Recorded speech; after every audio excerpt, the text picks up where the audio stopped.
Olá, essa é mais uma resenha do podcast Bom Senso Brasil. Comigo hoje, José Antônio Rosa, Luiz Antônio Barbosa, Silene Barbosa e Gabriel Gomes, ou seja, todo o staff de produção do projeto que começou, pouca gente faz ideia, há um ano. E nós vamos dar uma repassada, né, não só no que foi exibido, mas, sobretudo, extrair algumas conclusões, aliás, muitas conclusões do tanto quanto foi dito aqui, do que foi debatido, do que você nos trouxe, né, e do que a gente pôde transmitir para vocês.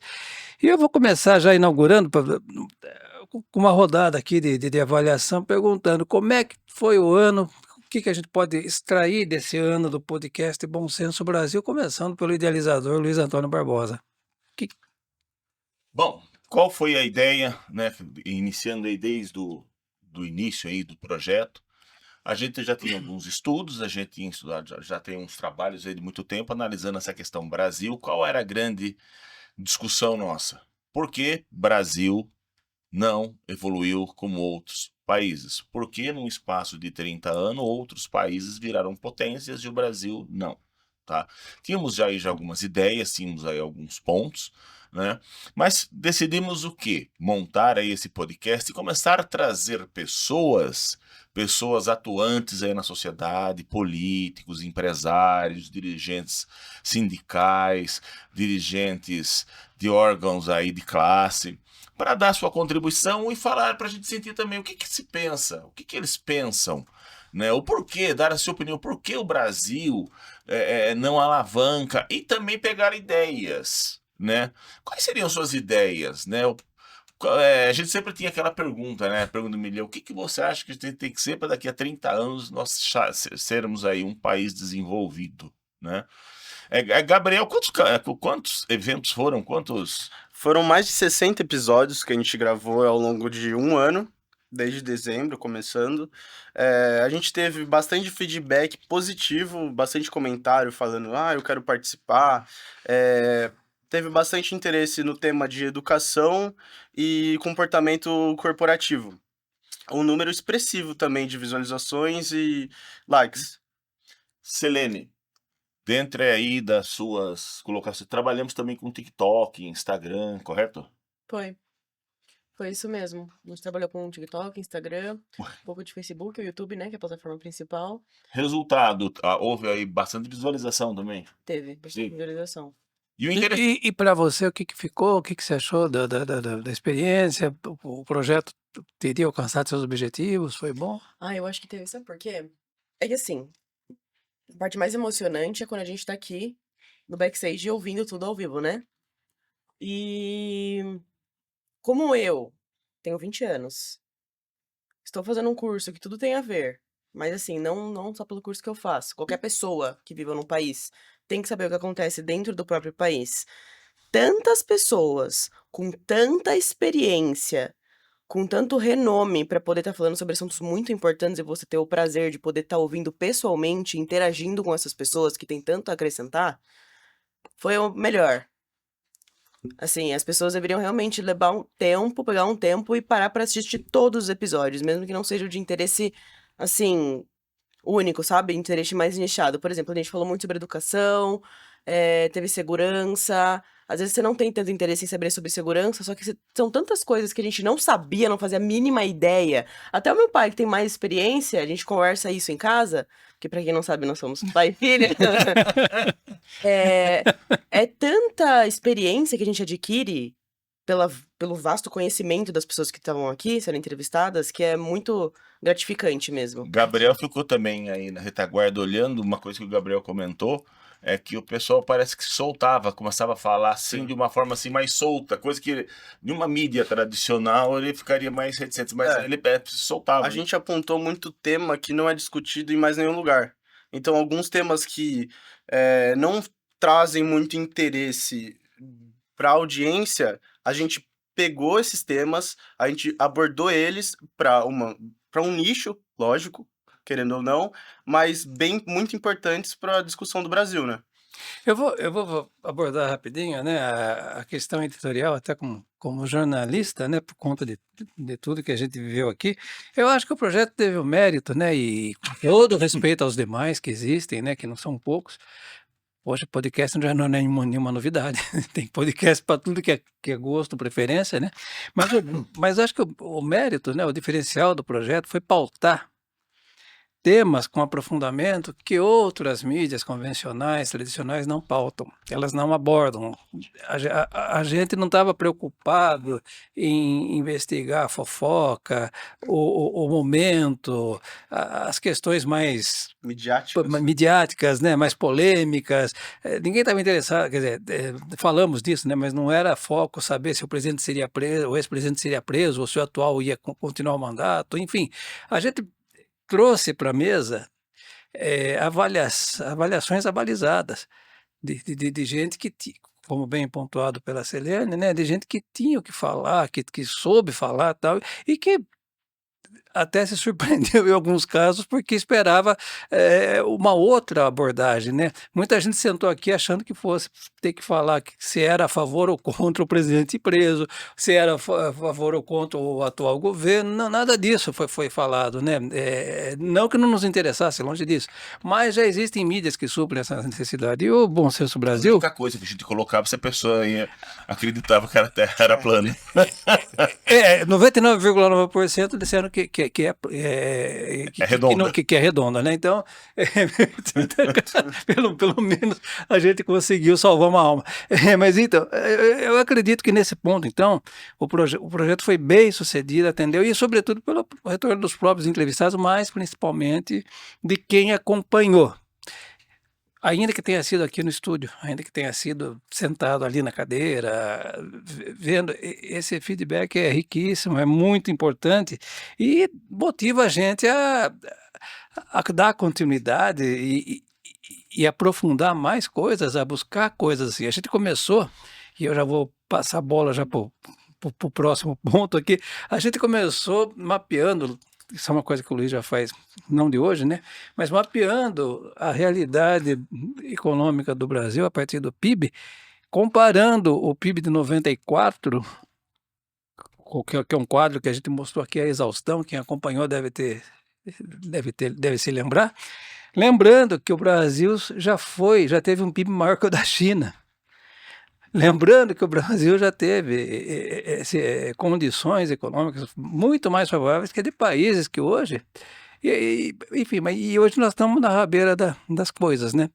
Então vamos começar, né? Eu acho que seria esse o momento oportuno, depois dessa rodada de avaliação, a falar sobre a questão macro, né? Que é da economia, começando com esse quadro da economia. Nós começamos há um ano atrás falando que o Brasil tinha um PIB equivalente ao da China, hoje está em décimo, se eu não estou enganado, não vou me lembrar da posição com precisão. Décimo. Está em décimo, né? E daí, o que nós fazemos com isso? Como é que ficamos com esses dados? O que isso nos ensinou? Uma coisa importante, aí vamos agora nas conclusões, que essa nós vamos fazer um debate bem mais aprofundado. Perfeito.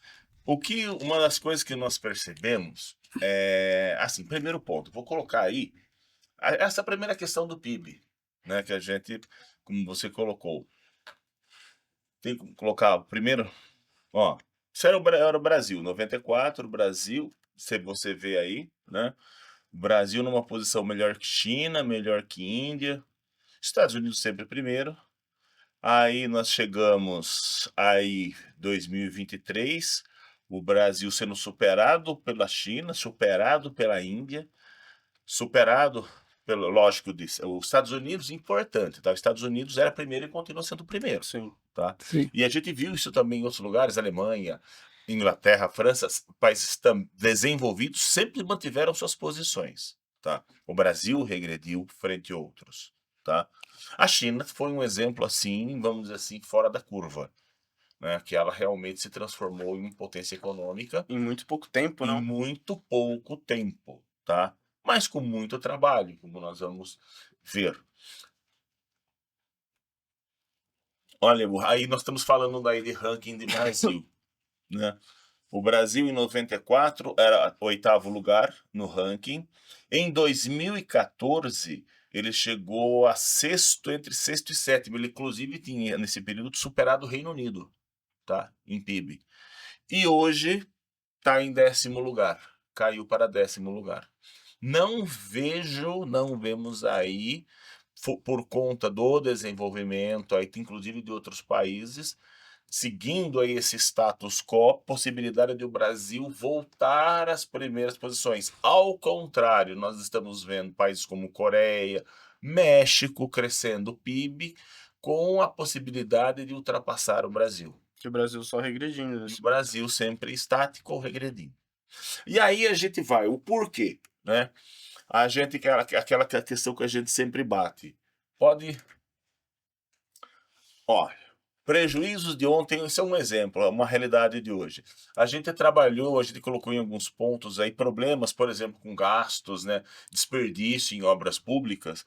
A gente colocou, ó, 95 tinha um prejuízo de 15 bilhões, aí obras inacabadas, o prejuízo chegou a 1 trilhão em 2017. E a gente sempre colocava, fazia algumas perguntas, né? Não só aqui, em outros pontos de pesquisa também. E aí, né? O que você acha disso? As pessoas, realmente é muito dinheiro, é muito dinheiro. Mas não viu o ponto principal. Qual que é?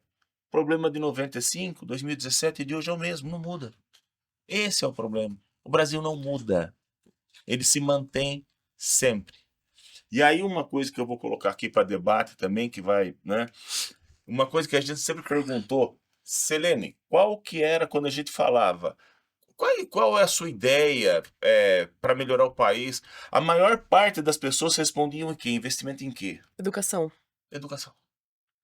Todos colocavam isso. Educação. Vamos investir em educação. Precisamos investir em educação. Aí vamos para frente. Próximo. Olha, esse aqui é o ranking do PISA. O PISA, para quem não sabe, é uma avaliação mundial em que se mede aí o nível dos alunos, de conhecimento dos alunos em algumas áreas, né? Matemática, ciências, literatura. Aí tá os lugares, olha, Brasil, primeiro, Brasil, Macau, Estados Unidos, México em 57, veja só, o Brasil em 59, México tá na frente. Desculpe, também. Brasil em 65, o Peru tá em 59, México e Peru na frente do Brasil, e o Brasil muito atrás em frente a outros. E outros são países que têm o PIB muito menor, tem muito menos investimento em educação e mesmo assim estão muito acima. Aí nós vamos conversar investimento. Próximo. Olha, isso aqui são algumas cidades em que nós vemos aí, fizemos alguns estudos em relação a PIB per capita, resultados em IDEB e o Índice de Desenvolvimento Humano Municipal. Vou ser assim bem prático. Qual foi o que nós encontramos, tá? Que nós já sabíamos, mas vamos trazer em números, vamos trazer em... Vou dar um exemplo, eu vou colocar como base Sorocaba. Uma grande cidade, tem um PIB per capita de 64 mil anual, população estimada. Isso aqui é importante, gente. Receita per capita. Receita per capita, o que é? As receitas totais que o município arrecada com transferências, impostos, é a receita pública, não é o PIB, é a receita pública que ela tem por habitante. Sorocaba tem 5.991 reais por habitante. Quase 6 mil, né? Exatamente. Eu vou colocar uma cidade, Ipojuca. Por que eu coloquei Ipojuca? Eu sempre citei essa cidade por conta de ela ter... as pessoas conhecem lá pelo Porto de Galinhas, né? Você foi até lá, né? Inclusive, E viu a pessoalmente. gente viu pessoalmente. Uma cidade turística, uma cidade com uma receita. Olha, a receita per capita de Ipojuca é 15.707 reais. Quase 3 vezes Sorocaba. o de Sorocaba. Contudo, veja o IDH de Ipojuca, 0,619. E o de Sorocaba, 0,798, quase 0,8. Ora, Porque uma cidade que tem mais dinheiro para colocar por habitante tem um índice de desenvolvimento baixo. E aí, inclusive, dentro desse índice de desenvolvimento está a educação. Aí pergunto, o problema é falta de dinheiro? Não. O problema não é falta de dinheiro. Vamos mais uma. Mais uma, vou colocar uma outra que olha, São Francisco do Conde, eu e o Zé, a gente já trabalha nessa questão de estudos aí há muito tempo. E o Zé Antônio lembra dessa questão de São Francisco do Conde. No tempo, inclusive, que existiam as famosas auditorias da Controladoria Geral da União. Sim. Olha a receita per capita desse município. Lá embaixo, 22 mil. Total das receitas realizadas, aí também tá com receita. O IDHM, 0,674. E a gente fala isso, quando a gente fala desde 2006, 2007. E aí, 20 anos. 20 anos. E isso aí é recente. Não mudou nada, Luiz Antônio. Isso aqui é recente, esses dados são recentes. E desde aquele tempo, as receitas do município continuam sendo muito maiores que do Sorocaba. O dinheiro continua indo. E o resultado? Em 20 anos, quanto de dinheiro foi para esse município e nada foi feito? Aí entra na situação da má administração nas cidades. Aí nós vamos. O problema Tivemos uma reportagem no Fantástico, isso é muito interessante. Mostrando aí um município, se não me engano, o Bom Jardim, lá no Maranhão. Até estava com Tá aí, ó. É isso ali. Tá aí na Comparativo, não foi? Naquela cidade, houve um investimento específico maior em educação. Tá? Isso foi uma reportagem do Fantástico. Foram em 13 anos 650 milhões, ou seja, são 60 milhões por ano em 10 anos. Uma população de 33 mil. Os alunos estudam em uma casa, não tem escola, é uma casa de sapé, com 60 milhões indo por ano. Mas teve problema. Os prefeitos alguns prefeitos foram presos. Lá foi até a prefeita ostentação, que andava Sim. de bolsa Louis Vuitton. E aí o que nós vamos discutir agora? O problema é falta de investimento em educação? Será que está faltando dinheiro? Aí eu quero a opinião de vocês agora, professor. É a palavrinha mágica, né? Gestão, vontade política, sensibilidade social, compartilhamento, né? Ou seja, não acreditar que se é autossuficiente, né? Porque o gestor põe na cabeça, né? Governar é eleger prioridade. Mas a minha prioridade Minha prioridade. não é de quem precisa. Em alguns casos, que nem ali, a minha prioridade é uma bolsa Louis Vuitton, Pois uma é. bolsa Fendi. Pois é. Então, do tanto quanto a gente teve a chance, né? O privilégio de poder discutir e aprender, fica claro que esse quadro de disparidade, de incongruência, de desequilíbrio mesmo que a gente testemunha, é consequência de quem administra. Ou seja, as ferramentas estão à mão. Os mecanismos de arrecadação são os mesmos para todo mundo, não há lógico que na proporção cabente, né? Ninguém pode querer arrecadar mais do tamanho do que tem. Mas fica claro, é uma lição até de economia doméstica, não se pode gastar mais do que se arrecada. Qualquer pessoa em sã consciência na própria casa sabe disso. Se você não pode ter um carro importado, você vai ter um carro do ano da medida certa. Se você não pode comer caviar, você vai comer picanha, arroz, feijão. Picanha até exagerei, desculpa aí, mas você vai fazer a coisa de conforme com o seu passo. Mas não é só essa questão do desperdício, é da total falta de visão e do menosprezo. Do menosprezo, a verdade é isso. A palavra é essa. Do menosprezo, do descuido com a condição alheia. É como se não se tivesse nem aí para ninguém. Ou seja, a população é mero detalhe. É mero detalhe. É muito mais cômodo eu manter uma fila na saúde, é muito mais cômodo eu manter uma fila na escola, é muito mais cômodo eu submeter os alunos a condições precárias, não sei. Bom Jardim é um case de sucesso no meio disso tudo. É a prova viva de que uma cidade que possivelmente não tem o tamanho de um bairro de São Paulo, se a gente quiser pensar mais abertamente, conseguiu alcançar índices de desempenho escolar que não se vê na própria capital Não, mas paulista. Bom Jardim não. Bom Jardim não. Perdão, você falou da reportagem do Fantástico. A Bom Jardim Foi um comparativo. foi um comparativo que Ao colocaram. contrário, é o contrário. Colocou o maior. Bom, Nós temos nós temos muitos exemplos, Sim, exemplos sim, de positivos, resultados né? positivos. Nós vemos muito no Sul. Santa Catarina, Rio Grande do Sul. Sorocaba, olha, vamos colocar o seguinte, com todas aí as besteiras que a gente vê em TikTok, né? E que poderiam estar melhores, mas Sorocaba ainda mantém com uma receita per capita. O que é essa maldita receita per capita? É quanto o governo tem para trabalhar por você, por pessoa, tá? Mas se mantém. Mas por quê? Porque aqui, quando Estado de São Paulo, vamos colocar, a gente tem que pegar, é o nosso objetivo aqui hoje, é mostrar o que acontece no Brasil e como nós vamos resolver. No estado de São Paulo, por exemplo, quando você vê uma situação que começa uma disparidade muito gigante, o Ministério Público atua. Polícia Federal, Polícia Estadual, a própria sociedade atua. Não aconteceria o que acontece aí com o Bom Jardim, em que tanto dinheiro, Sim. Você colocou uma coisa, eu vou colocar uma coisa importante. A gente tem falado do potencial da arrecadação da cidade. Existem cidades, nós vamos chegar a conversar isso depois, que tem os famosos royalties do petróleo. Sim. Tá? Então as margens lá da São Francisco do da Conde pressão. é uma das 3 cidades mais ricas da Bahia. É um dos terceiros polos de maior desenvolvimento, porque tem indústrias petroquímicas. Mas e o resultado da população? Você viu o índice horrível? Ela recebe royalties de petróleo, royalties da situação do polo. E qual o resultado para a população? Nenhum.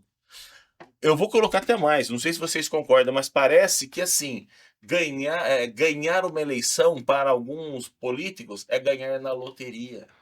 Com certeza. Você vai ver o tanto de dinheiro fluindo na sua frente, você vai ver o seu salário. Ganhei vai falar, na "Puta, loteria." ganhei." Eu não acho que seja ganhar na loteria, não, viu? Eu acho que não é questão de sorte, não. Eu acho que isso é um ciclo muito bem estruturado que faz isso acontecer. Quanto menos investimento você bota em qualidade de vida para a população, menos educação, mais ignorante ela vai ser para eleger as piores pessoas É isso que possíveis. eu tô colocando é o seguinte: o político, quando entra, ganhei uma eleição. Ele não entra, poxa, eu tenho um grande trabalho a ser feito. Exato. Ele pensa, ganhei na loteria, que eu vou pegar muito Eu vou me dinheiro. arrumar, né? Ele não pensa na responsabilidade que ele tem sobre. Eu vou me arrumar, é isso que me interessa. Paciência, agora, o resto é mero detalhe. Muito obrigado a vocês que me elegeram, não sei o quê. Contem sempre comigo. Vocês aí, Eu acho que, Não. além da má administração, é um pouco da má fiscalização que tem sobre esses problemas que a gente tem. Isso é decorrente desde 20 anos atrás, 30 anos atrás, políticos corruptos roubam, só que não tem uma fiscalização forte em cima disso que está acontecendo. Eles molham a mão, acabou. Você vai pegar esse dinheiro. Não tem interesse, não há interesse nem conhecimento para ir atrás. E quem vai atrás geralmente é de oposição, né? É rotulado. Sim.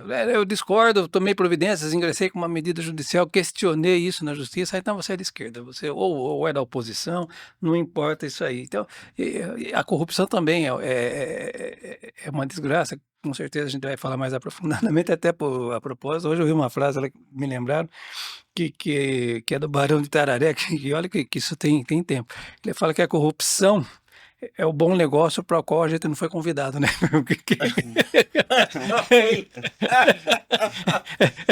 É isso, porque todo mundo quer o seu quinhão, quer ter a sua casquinha, não sei o que, por menos que fala. Tá errado, gente, tá errado. Isso é engraçado, a gente acha graça, mas é triste, por um lado, porque não é fácil viver num país como esse. Mas, enfim, vocês ainda vão entender isso aí. Ano que vem tá aí, tá? Ano que vem tá aí. Vocês vão ter a chance de poder refletir sobre tudo isso que nós estamos falando. A Silene deu uma dica preciosa aqui. Assistam os programas.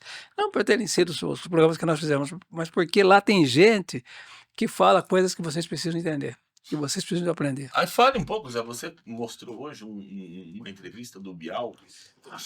Sim, tá. Eu não sei, dá para pôr, Nicolas? Não sei se é fácil aí, não vai atrapalhar? Aí, tá aqui, ó. Põe no começo, vamos tentar ver isso aqui. Eu acho muito oportuno. Me perdoe, a Globo aí estão usando aí vocês, mas... Dunning-Kruger. Tá no começo, Nicolas? Vai se manifesta aqui. O que é?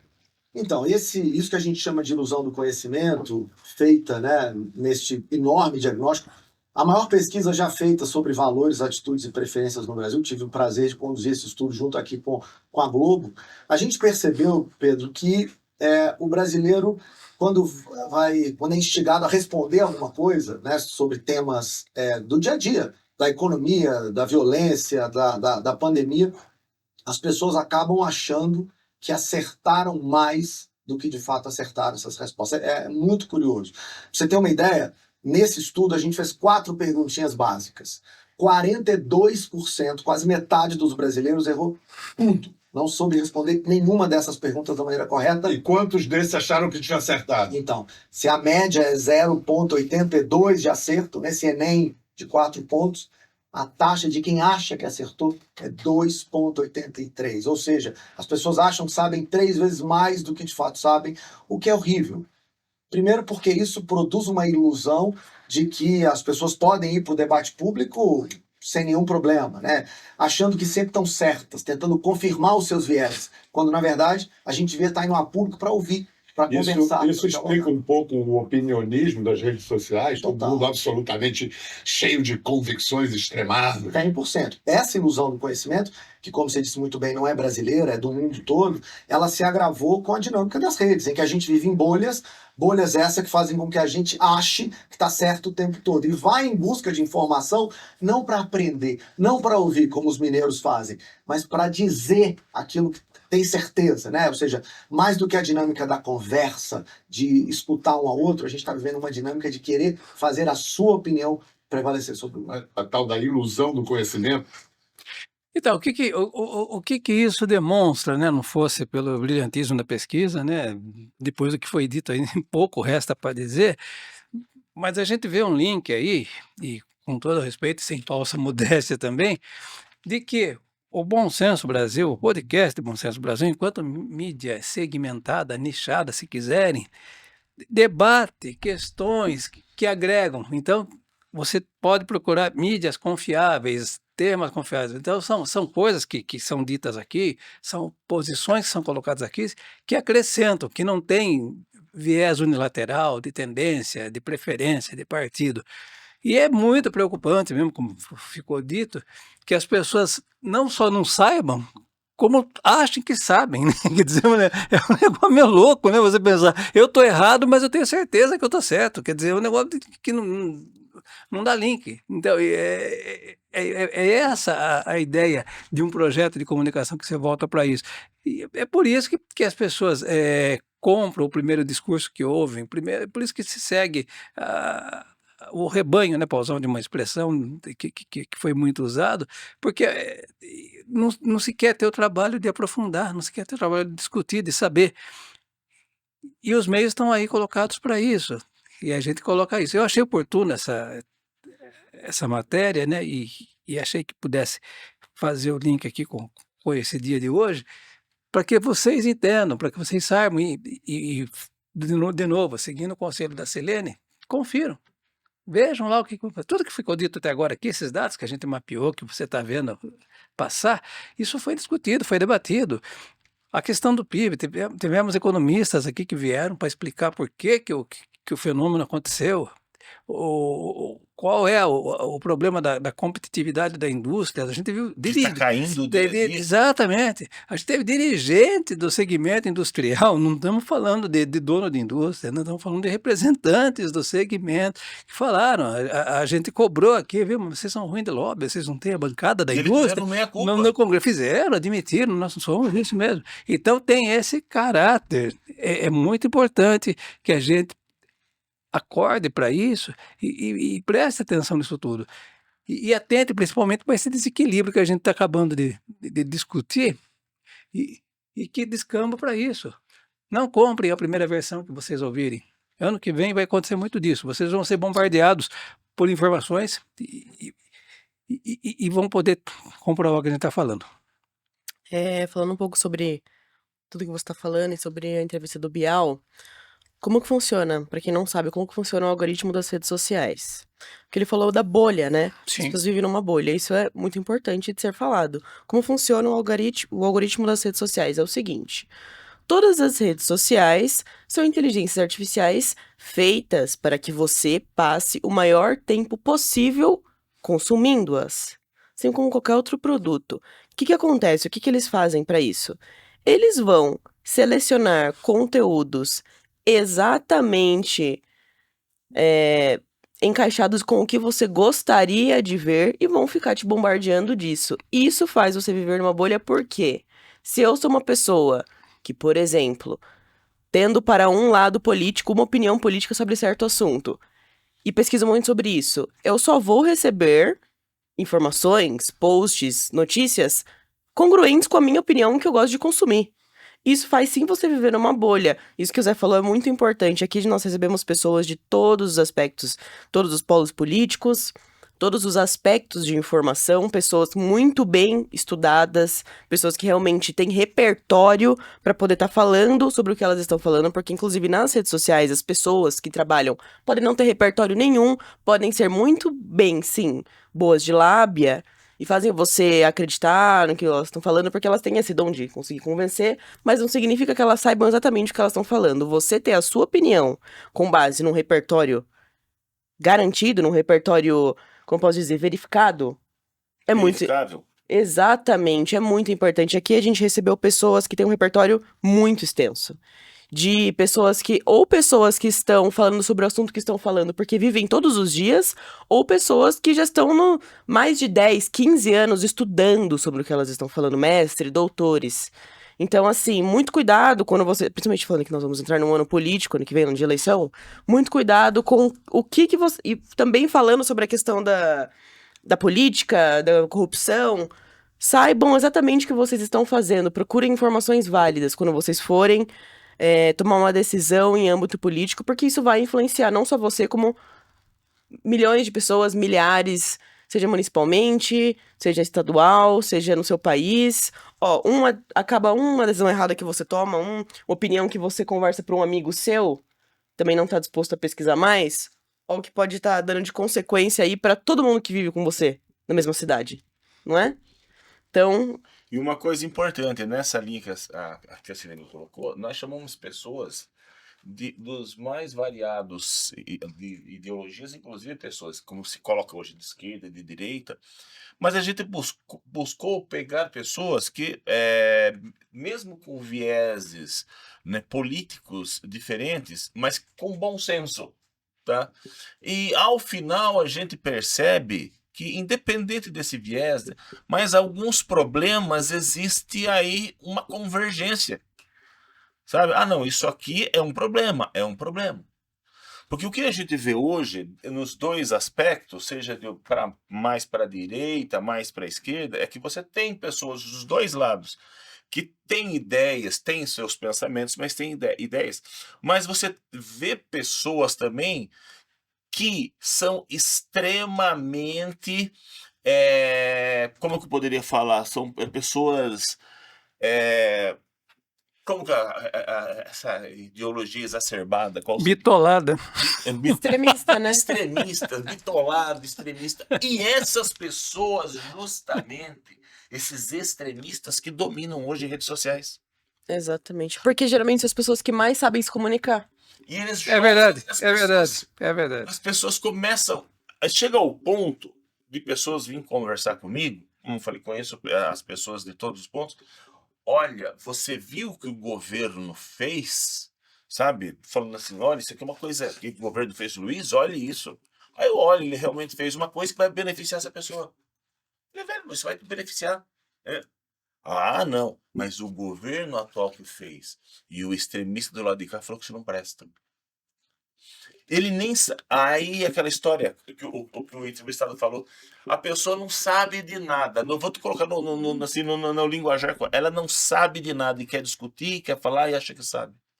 Não, eu já passei por situações pessoalmente que, assim, são tão básicas. Uma vez eu tava numa discussão, assim, com colegas de turma. Somos todos amigos, mas às vezes divergimos em situações políticas. Uma vez, eles vieram argumentar pra mim. Eu não vou especificar o caso pra não ficar dando muito na cara, mas eles vieram argumentar pra mim uma coisa que tal pessoa que eu defendo mais politicamente, que não é o que eles, não é o que eles defendem, fez isso. Mas essa pessoa fez isso. Você tá sabendo que o fulano fez isso? Eu falei, não sabia que ele tinha feito isso, uma coisa ruim.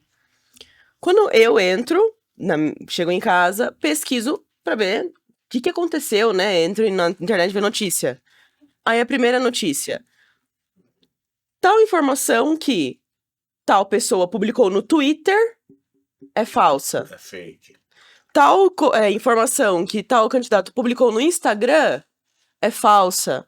Daí aparece em outros canais de comunicação de notícia mesmo, o que realmente aconteceu, tal.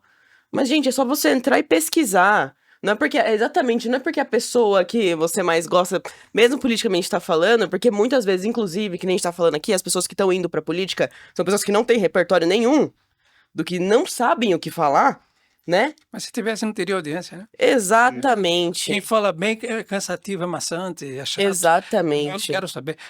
A questão é que hoje em dia, com a rede social, é tudo mastigado. Então as pessoas seguem, realmente, é o que a Silene falou, as pessoas seguem um certo tipo de político. Elas vão acreditar em tudo que ele tá falando e vão deixar de lado o que o outro político fez ou deixou de fazer e vão criticar. É meio que uma política de ignorância que a gente tem muito hoje na internet. Meio não, é totalmente uma política de ignorância. É mesmo. Até pela oportunidade, Nicolas, eu não sei se deu tempo, te passei um vídeo agora aí, que de novo, é muito relacionado ao que nós estamos falando. Foi um episódio que aconteceu na Comissão de Constituição e Justiça da Câmara, ganhou muita visualização, viralizou inclusive na internet, que é o depoimento de um professor e a deputada presidente da Comissão de Constituição e Justiça lá, Toninho, como é que é? Tava a Toninho. Não tava até outra, não sei quem, mas se eu não me engano. Vai aparecer aí, não sei se tá bom, vamos ver se a gente consegue ver. Acho que vai. Aí, ó. Não. Tem que pôr o áudio, né? Vamos lá. Aquele que vê. A gente só vê o que tem cognição da lei. Eu não tenho como discutir com a deputada, porque a sua visão de mundo, a sua percepção como cosmovisão, só lhe permite enxergar o que a senhora já tem escrito na sua cognição. Então a senhora vai ver, não é o que existe, mas é o que a senhora recorta da realidade. A realidade é recortada por um processo cognitivo de historialização. Então, eu não posso discutir um tema que contrapõe visão de mundo, concepção de mundo, entendeu? Presidente, ele me ofendeu. Categoria acadêmica vindo debochar na nossa cara. Escreve em teoria. Meu Deus. Guardadas as proporções, é o que acontece no nosso plano. Você entendeu? A diferença é que aqui a gente não ofende, aqui a gente apanha. Ou seja, você coloca, você briga com a gente. Quer dizer, então, é o que nós vivemos, tá certo? Ou seja, a pessoa não só não sabe como acredita que tá certa. Quer dizer, E esse historiador, o que esse doutor, professor da Universidade de Brasília falou, vou traduzir em poucas palavras. Não adianta eu discutir com você se você já tem uma visão de mundo. Se você acha que tal coisa é amarela, não adianta eu mostrar para você, não, isso aqui é verde, você na sua cabeça já é amarela. se você acha que a Terra é plana, eu não vou te convencer, eu não vou te convencer que é redonda, Esse né? é um problema, as pessoas estão indo assim, não é assim, e não é assim. Não, e outra coisa que ele também fala é mais o seguinte: cada pessoa tem a sua visão de mundo de acordo com a história que viveu. O que não significa que 1 mais 1 deixe de ser 2. Exatamente. Né? Exatamente. Você viveu num regime de vida tal, eu vivi num regime totalmente diferente. 1 mais 1 continua sendo 2 para Pros as dois duas lados. pessoas. Mas no mundo de alguns não é, né? Exatamente, esse que é o problema. No mundo de algum mais um é 11. Exatamente. É cento e alguma coisa, mas não é 2. Mas não é 2. Não adianta. A matemática não é mais ciência exata. Infelizmente. Acabou a exatidão. Seguindo aí, o que nós temos de Seguindo. tela? Próxima tela. Próxima tela. Outra coisa, voltando a essa questão aí. Só um parênteses, me lembrando, o meio ambiente, acho que deve ter sido o segundo tema mais debatido aqui Sim. nesse período. acho que poucas vezes, né, a gente discutiu tanto o meio ambiente, né, nas suas mais amplas possibilidades. Né? A gente ficou sabendo de coisas assim, não só relacionadas à necessidade de preservação, mas de saneamento. Por exemplo, sabemos que Guarulhos O esgoto não é tratado. não tem esgoto tratado. E, bom, pouca gente sabe, embora não se dê conta, mas Sorocaba é padrão em saneamento. Sim. Ou seja, nós temos coisas boas aqui, né? Não se fala só mal. Aliás, não falamos mal, que fique bem claro, né? Entendo isso de uma vez por todas.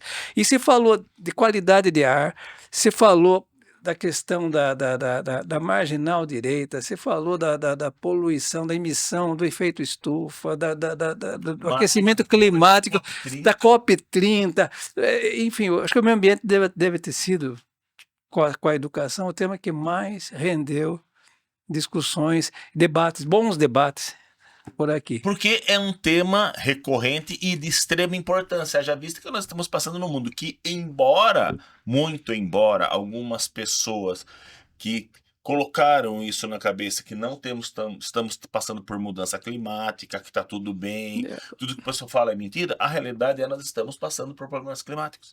Isso é um fato. Não adianta querer, é o que a Celina falou, 1 mais 1 continua sendo 2. Os fatos falam por si. Só para aproveitar, a COP também, infelizmente, não foi nenhum desafio em termos de resultado, né? Muito pelo contrário. Até como crítica. As pessoas falam, por exemplo, se a esquerda, a direita, tem gente que fala que nós somos esquerdistas. Tá? Não. Questão da COP30, por exemplo, foi, para mim, um fiasco. Tá? Foi um erro de planejamento. A ONU, o presidente da ONU falou, olha, foi muito mal. Gente, teve problema, delegações não vieram, justamente por quê? Porque se começou, ao invés de se pensar em uma situação técnica, porque ali o objetivo era fazer discussões técnicas, você ia trazer delegações do mundo inteiro. Não, mas eu quero fazer lá por conta. Infelizmente o Lula errou nesse ponto, não, porque eu quero fazer Belém, lugar sem estrutura, em que as pessoas, em que os comerciantes usaram aí de estratégias predatórias a ponto de delegações de importância como a da Áustria falou, não, eu não vou numa situação dessa. Ficou feio para o Brasil, que quer ser uma vanguarda na questão ambiental. Nossa, isso foi muito vergonhoso. Foi grave, sim, Nossa. foi menos grave do que o resultado em si, né? Do que a essência dos debates, daquilo que se buscou, né? Se tivesse sido isso, mas se alcançasse o objetivo, né? Ou seja, se chegasse na coisa, teria sido ruim, mas... Mas esse é o problema, não chegou. Não chegou, pelo contrário. A ideia era pelo menos sair daqui com não com uma carta de intenção, né? Mas com alguma coisa viável, projeto viável. Não houve. Os grandes bateram o pé lá, não quiseram, não teve Cristo no mundo que convencesse eles que teriam que abrir mão. E o problema não é pôr mão no bolso, não é dinheiro, né? Porque a impressão que dá que a COP era um espaço de passar o chapéu. Vamos passar o chapéu. Os pobres estão passando o chapéu para os ricos pagarem e ajudarem ações ambientais lá. Né? E isso também faz parte, mas não era esse o cerne da questão. Era muito mais que isso. Era entender a importância de cuidar e a gente viver num planeta seguro, né? Porque senão vai todo mundo para cocuia. Não tem jeito. Nós vamos fritar aqui. Não tem outro modo de dizer. Você entendeu? É o que vai acabar acontecendo. Uma das críticas que eu faço em relação à posição brasileira, e é isso que eu estou mostrando aqui agora, que nós estamos mostrando, olha só. Maiores doadores do Fundo Amazônia, Noruega e Alemanha estarão na cúpula em Belém. O Fundo Amazônia aqui embaixo, 3,1 bilhões foram doados pela Noruega, 192 bilhões pela Alemanha e o valor restante pela Petrobras. Pouco, tá? Falta sobra aí uns 200 milhões. Se a gente colocar 3,1 mais 190 dá quase 3,3, 100 milhões, tá? Petrobras. Próxima. Eu tô colocando aqui, olha, gente, o PIB do estado de São Paulo e o PIB da Noruega. O PIB do estado de São Paulo é maior que o PIB da Noruega. Aí eu pergunto, e nós do estado de São Paulo? E nós do Brasil? O que nós estamos fazendo? Aí é aquela história, estamos só passando pires? E aí não adianta. Os outros países vêm isso. Peraí, mas por que nós? E aí você acha que eles também não veem essa situação, essas reportagens que passam mostrando o que é feito com o dinheiro brasileiro? Vamos pensar, será que outros falam assim, eu vou mandar dinheiro lá para quê? Houve uma diminuição do desmatamento. Diminuição, não zerar desmatamento. E não ouvimos falar em recuperação. Se você desmata 100, mas eu desmatei agora 50, você continua desmatando.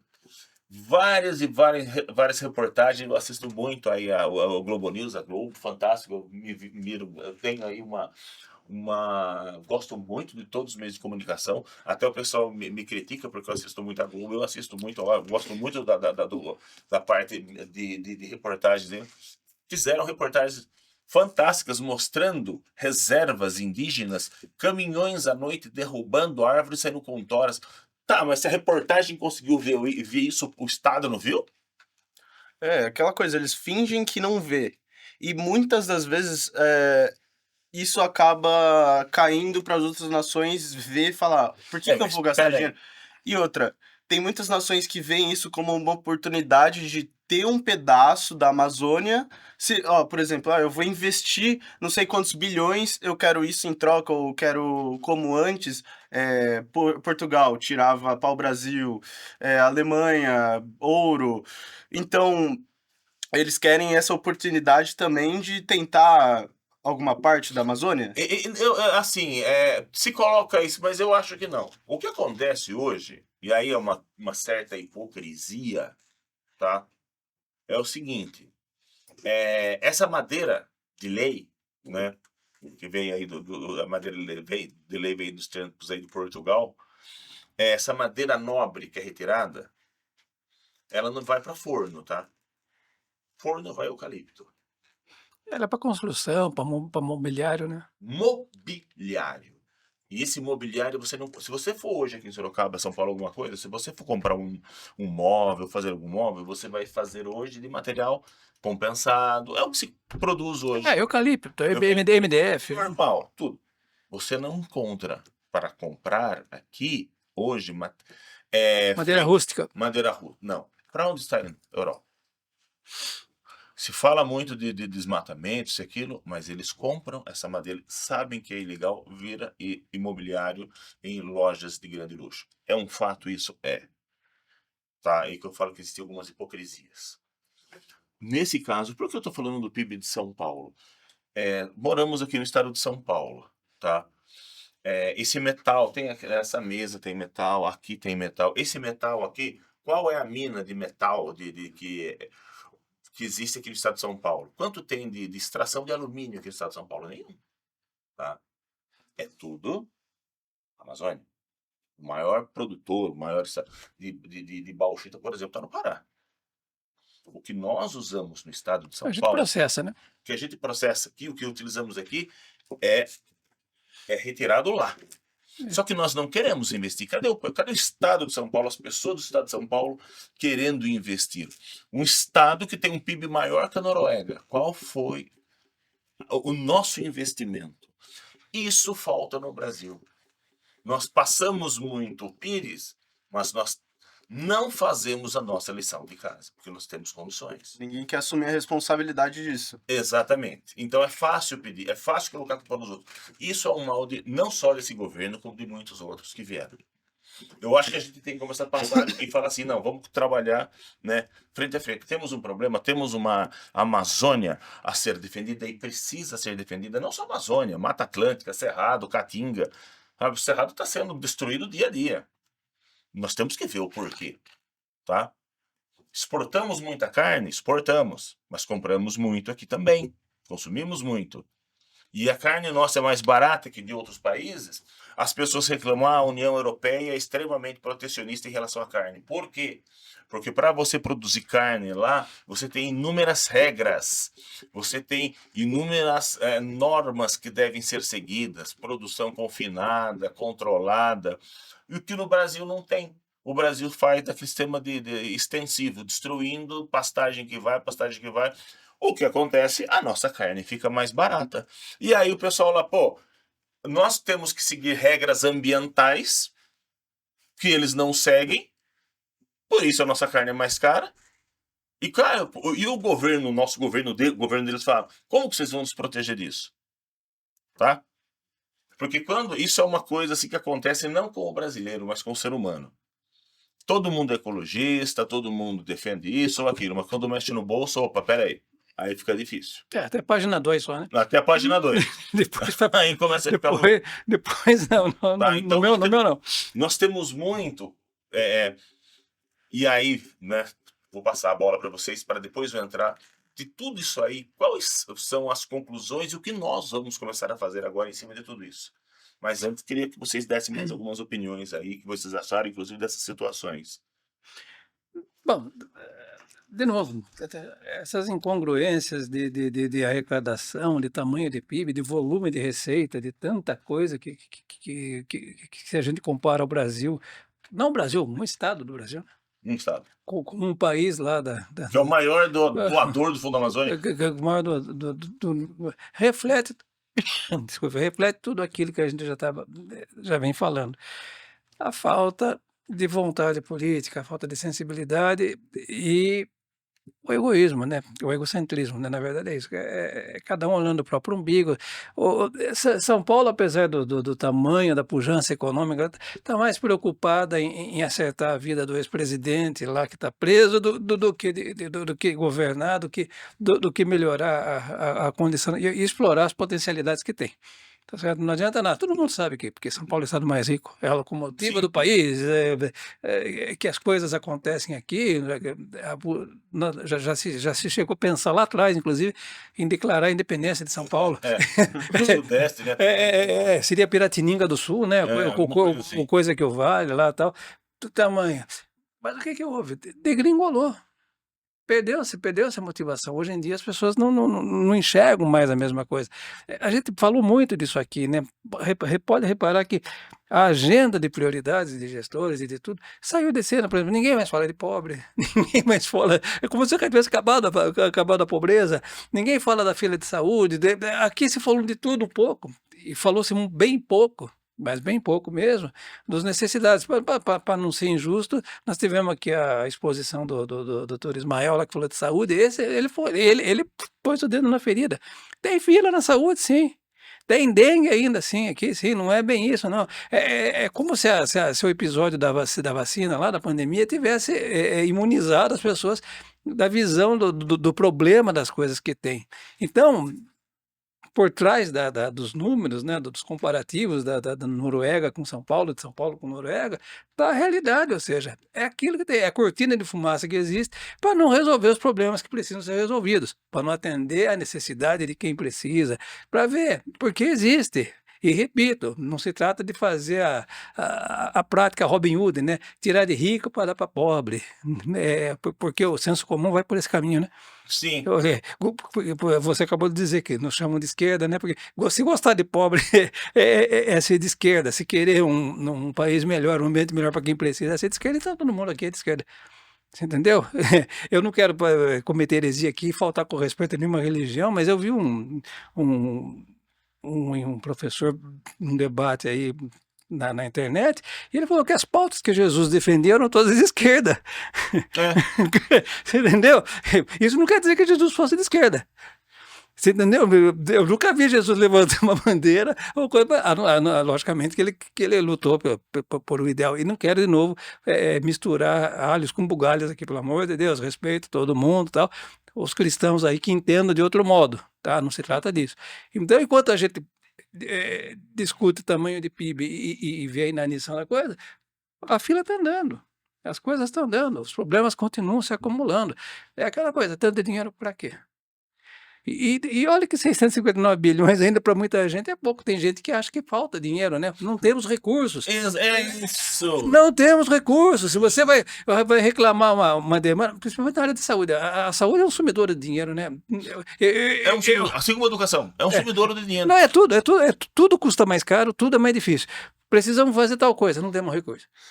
Passa para o próximo slide que fala sobre saúde. Tem um slide. Esse é do rosto de petróleo. Pode passar para Calma. frente. Tem um aí que fala sobre saúde. Pode passar. Pode ir passando. É o último. Aqui, Esse mesmo. aqui.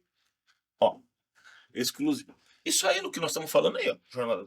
Relatório mostra desperdício bilionário de insumos no Ministério da Saúde desde 2019. É isso aí. Não somos nós que estamos falando. Exato. Isso é muito importante. Tudo que nós trabalhamos aqui, todo o nosso discurso que o Zé Antônio está falando, é objeto de pesquisa, tá? Nós pesquisamos. Nós temos nossas opiniões, mas são todas calcadas em relatórios, em fatos, em dados. E contra fatos não tem argumentos. Contra números não adianta discussão. É isso. Tá aí. E querendo ou não, se a gente levar em conta todos esses dados, eles todos estão interligados. A gente falou primeiro da cidade que não tinha investimento, entre aspas, mas tinha uma receita per capita de R$22 mil. Perfeito. Agora, a gente pegou o exemplo de São Paulo com Noruega. Noruega tem o menor PIB que o estado de São Paulo. Agora, também, o estado de São Paulo, pessoas falam que não tem investimento devido no Ministério da Saúde. Tá aí os dados. A gente só não usa de forma certa esse dinheiro ou também é desviado, né? E faz de conta que não tá vendo. Ah, não, isso aí a gente vê depois. É o que a gente sempre coloca, já que falando em saúde, a gente sempre entre nós aqui, a gente coloca o efeito, a gente tem o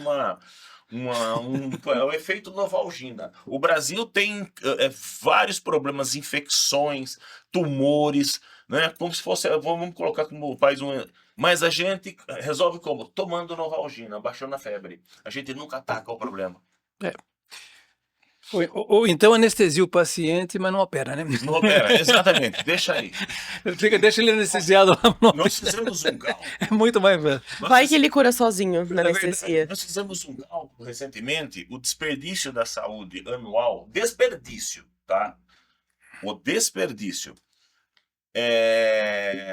Se a gente pega esse valor do desperdício e diminui pela metade, 4 bilhões, vamos colocar uns 2 bilhões, teve uma pesquisa do IBGE que falou em 4 bilhões anuais.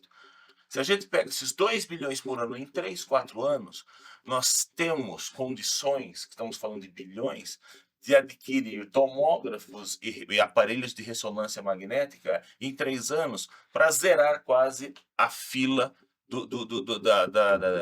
dos exames necessários pelo SUS. Só reduzindo desperdício. Nós podemos equipar o país com equipamentos de ponta e reduzir a zero a fila de espera. Gente, por que a gente não faz isso? Só para lembrar, Sorocaba trocou a bomba de cobalto dela depois de 50 anos, agora há pouco, né? Olha que bomba de cobalto é um negócio já em desuso, já demonstra que ninguém sabe, tem gente que nem sabe o que é bomba de cobalto, na verdade. Acho que Eu não sei. deve ser a avó da ressonância magnética, pelo jeito, não sei. A bomba de cobalto, ela é um equipamento para tratamento de câncer, uma radioterapia. Entendi. Você percebe? Então, são coisas que a gente vê. Eu acho que a gente ainda deve estar no regulador Xavier, no Diotônico Fontoura, nas coisas aí. No Brasil, por favor, não vamos continuar. E o que diz a saúde? Bom, nós estamos falando de um relatório, né, do desperdício. Ele é uma reportagem de 2023, temos reportagens atuais também. Colocamos essa aí porque é uma questão também que ele fala desde. Então, de 2023, ele fala que desde 2029 acontece, mas não é nem 2019, não é desde 2019, é desde muito antes. Tá? Nesse período aí que eles fizeram, eles foram fazer uma avaliação no almoxarifado de Guarulhos. Eles descobriram, durante a visita, os integrantes da comissão descobriram outros 75 milhões de itens que vão vencer nos próximos 3 meses e vão ser descartados, ser jogados fora. Gente, isso não é um pouco de corrupção? É falta de gestão? Os dois. Corrupção, falta de gestão. É quando a pessoa é imbecil, não sabe fazer. Isso aí. Não é problema de gestão, é imbecilidade de gestão. Que esse tipo de desperdício não acontece na administração privada já há muito tempo. Tá? Se você fizer um desperdício dessa magnitude numa empresa privada, não, 1/10 disso, o gestor é mandado à rua e falou tchau. É muito menos que um Então, décimo. muito menos. Então isso não existe, né? Na ciência da administração isso não existe, só na administração pública. Então ele é um imbecil. Se ele não for corrupto, é um imbecil. E na corrupção por quê? Eu vou dizer por que isso acontece. Chega lá o cara e fala, olha, preciso desovar isso aqui, esse produto aqui. Faz uma compra aí de 200 mil itens, mas vai utilizar? Não, mas faz o pedido aí dizendo que precisa. E aí depois a gente conversa. Porque a empresa precisa desovar isso aqui, da minha comissão vai ser boa, né, se a gente conseguir desovar, daí a gente conversa. Aí veio o pedido lá de 200 mil itens de um negócio que vai vencer daqui a 3, 4 meses e vai ser jogado fora. Isso acontece? É assim que acontece, eu sei disso, todos aqui sabemos, o Ministério Público sabe disso, a polícia sabe disso, os cidadãos sabem disso. E não muda? E tá tudo bem ficar assim? E tá tudo bem ficar assim? Daqui a 20 anos, 30 anos é o que a gente fala, que o nosso projeto é que daqui a 30 anos sermos um país desenvolvido. Dá para mudar? Dá. Dá para mudar? Lógico que dá. Mas se não fizermos alguma coisa, daqui a 30 anos nós vamos ser uma Venezuela, que o pessoal fala, não, o Brasil vai virar uma Venezuela por causa dessa questão de esquerda e direita. Não vai virar por conta de Hugo Chávez ou de tendências aí de ser esquerda, de direita. Não. Pode virar uma Venezuela por conta de pobreza, porque o Brasil vai ser ultrapassado por todos. E nós vamos ficar para trás. Mas é bom não perder de vista, né, que embora tudo isso que a gente está relatando aqui, toda essa gama de tragédias tem origem, né, na figura de gestores ou de lideranças, a base de tudo, a raiz de tudo é uma só, somos nós mesmos. Nós que somos culpados por isso, né? Não tenha dúvida, viu? Por que quando a sociedade quer, quando a sociedade... você pode, né? Por acaso você pode. Ela é sua filha, né? É sua filha, então pode. Então, por que quando a sociedade quer, ela se mobiliza, ela demonstra força, existe recuo? A PEC da blindagem que a gente assistiu há pouco tempo foi um exemplo. Pode não ser algo de alcance tão, para alguns pelo menos, de alcance tão maior, né, no sentido de falar, por quê? Não, porque foram artistas que subiram nos caminhões e gritaram contra a PEC da blindagem, porque foi Caetano, Gil e Djavan, Chico Buarque, tudo mais. Não foi isso não, a Paula Lavigne foi muito feliz, não foram os artistas, foi a sociedade. Então, quando a sociedade quer, pode. É que se você prega a mobilização da sociedade, você é um insurgente, você é um revolucionário. Você para tá... alguns. Para alguns, exatamente. Aí de nós isso aí fora, aí falando, vocês estão lá pregando a insurreição, a insurgência. Os revolucionários. É isso. Bando de vermelho. E eu tô de vermelho. Só falta a foice e a enxada. A foice e o martelo, perdão. A foice e o martelo. Mas o Brasil é inchada, né? Então, por que isso acontece? Por falta de esclarecimento. A gente mostrou aqui vídeos de pessoas que não se pautam, não procuram saber. Ninguém é obrigado a ser intelectual, gente. Ninguém é obrigado. Até poderia, até deveria, mas não é. Infelizmente, na nossa realidade não é essa. Mas minimamente busquem informações, queiram entender. Dê o benefício da dúvida para o outro lado. Não acreditem na primeira versão que tem. Dos dois lados, tá? Sim. Extrema esquerda. Seja. Para todo mundo, você entendeu? Gente, a Terra não é plana. A gente já falou. A gente fala muito da Terra plana como metáfora. Na verdade, a gente sabe o que está por trás disso, que são coisas muito mais graves. Então, é necessário que a sociedade, que todos nós façamos a meia-culpa e a gente avalie a nossa participação nesse contexto, nesse processo. Não se pode, tudo bem, a origem do mal é lá em cima. Mas também começa aqui. Quem que coloca essas pessoas lá? Exatamente. E nós o que fazemos para melhorar? Mas é isso mesmo. Porque é muito síndrome de brasileiro também esperar a responsabilidade sempre da outra pessoa e nunca assumir a responsabilidade dos próprios atos. Lógico, a gente quer falar da camada menos favorecida, né? Mas é aquela coisa. Se tá pingando Bolsa Família, você está tendo benefício, Tá caindo Pix, se né? você está caindo a Pix lá. Gente, esses programas de transferência de renda, eles não são a salvação da lavoura, não é para isso. A intenção, pelo menos, ao ser criado, era de que fosse um recurso provisório para as pessoas se restabelecerem por causa daquelas coisas, não se acomodarem. Infelizmente, não é isso que a gente vê. E lógico, junta a fome com a vontade de comer, porque para o governo também, para o gestor também, é interessante manter o benefício, porque mantém o atrelamento político, né? Candidatura. Mas, ameaça qualquer coisa, mas falou em cortar o Bolsa Família, esse país vira uma vez.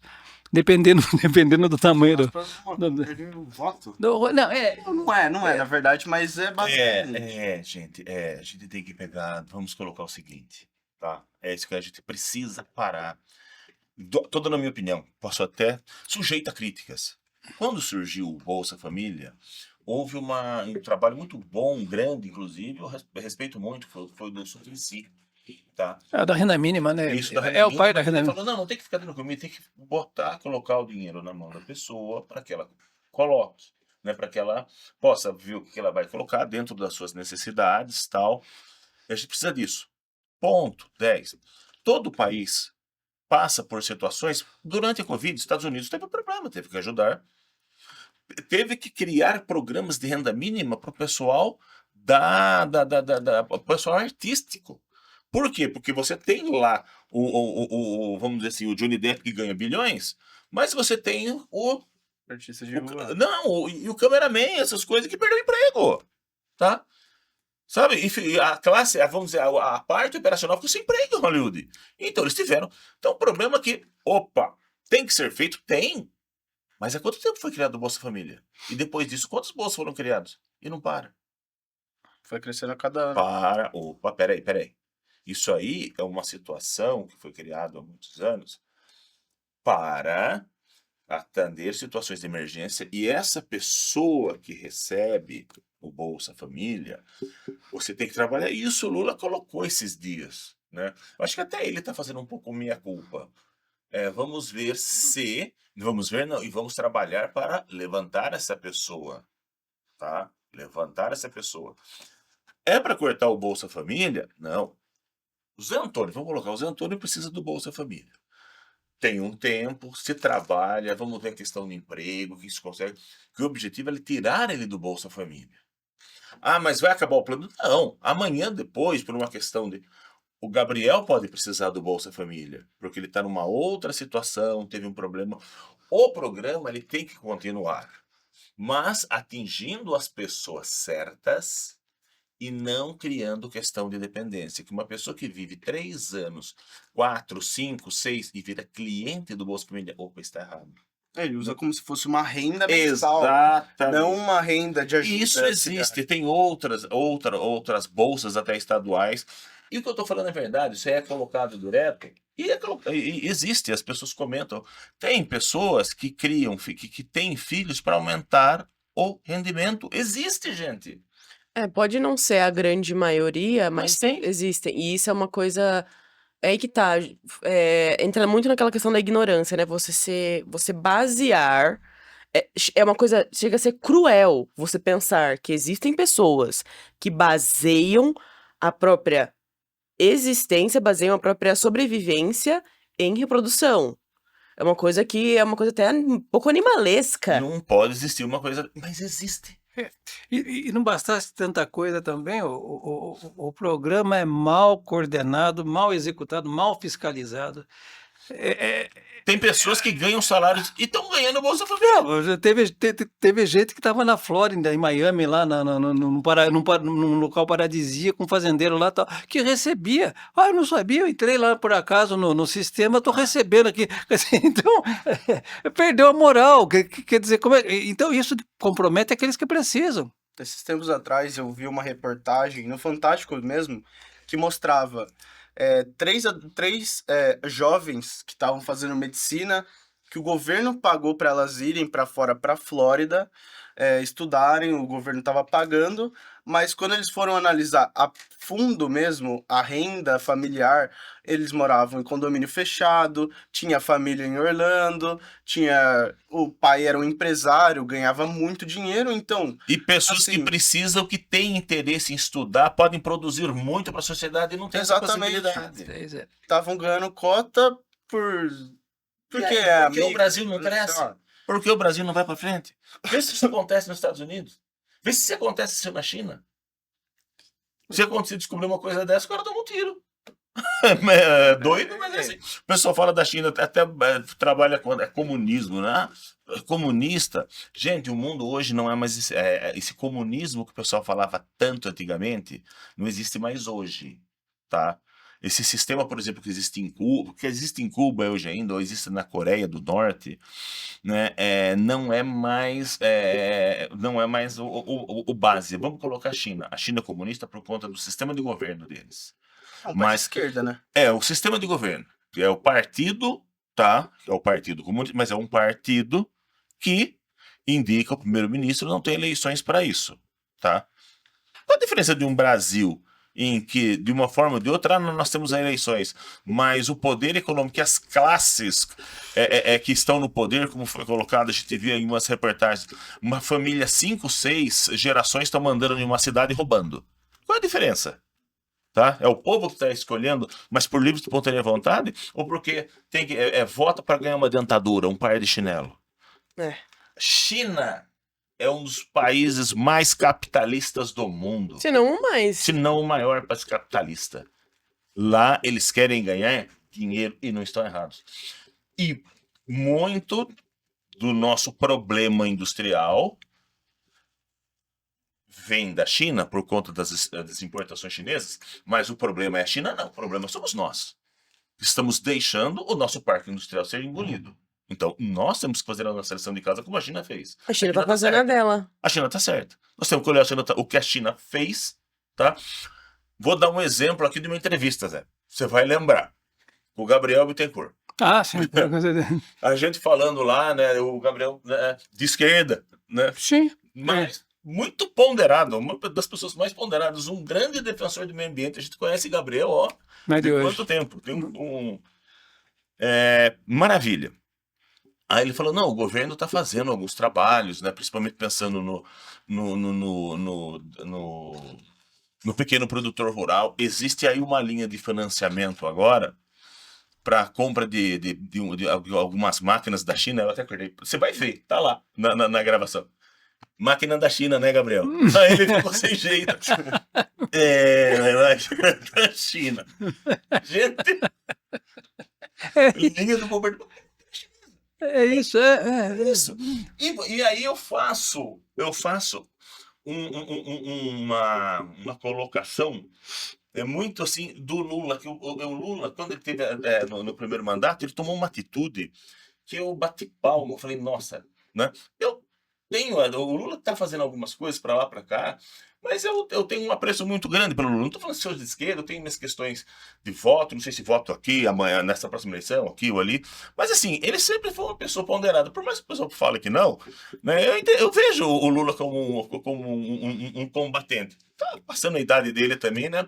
Mas eu vou colocar essa questão, logo que ele assumiu, acho que o primeiro mandato, tá? O Brasil estava fazendo uma licitação, a Petrobras, uma licitação para a compra de um navio sonda, se não me engano. Um navio uma plataforma baseada em navio para fazer exploração de petróleo, tá? E ganhou o estaleiro de Jurong, na Coreia do Sul. 900 milhões de dólares.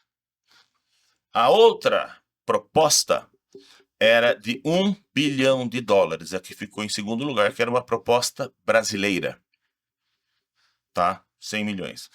Ele falou, nós vamos comprar do Brasil, da segunda proposta. Como ele era internacional, tinha algumas coisas, ele podia fazer isso, fez.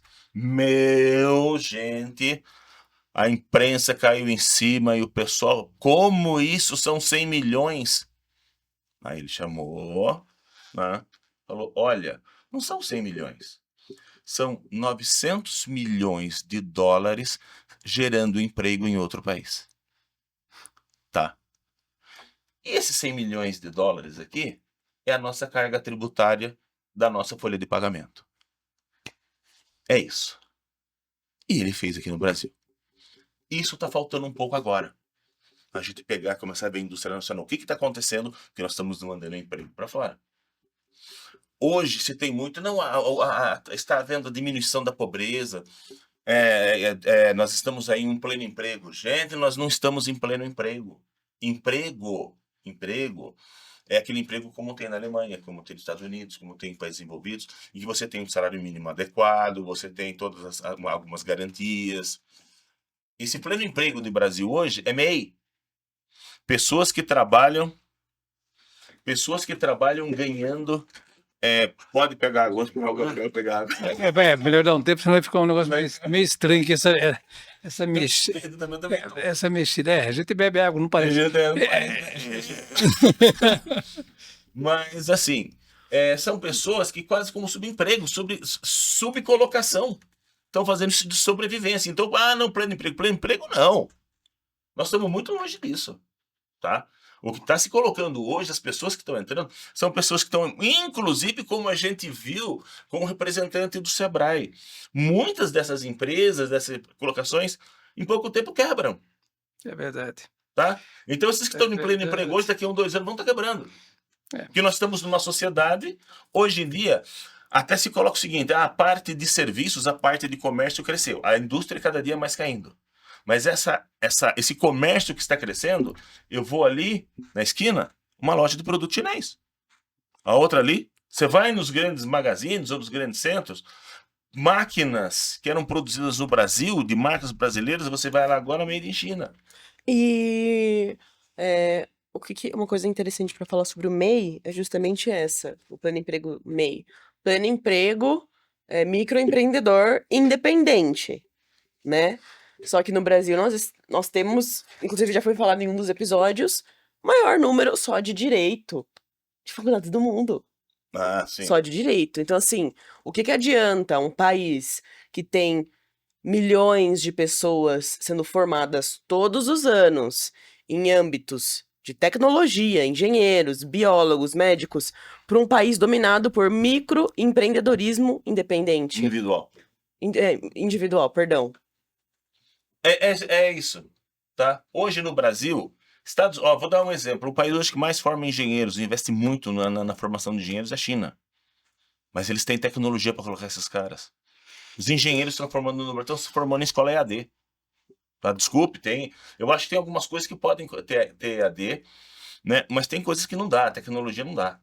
Tecnologia você tem que ter equipamento. Tá? Adianta, aí, o cara se formou engenheiro, tá de Uber, andando de Uber. É esse o MEI? É isso, nós temos que repensar isso aí. Não dá, e começar a ver as informações, analisar as informações de uma forma assim um pouco mais profunda, porque de repente se passa uma informação pra gente, olha, aconteceu isso, mas quando você começa a analisar, isso que passaram, ao invés de ser bom, é ruim. É uma questão de uma análise correta da informação. Não tenha dúvida. Chegou a água. Eita.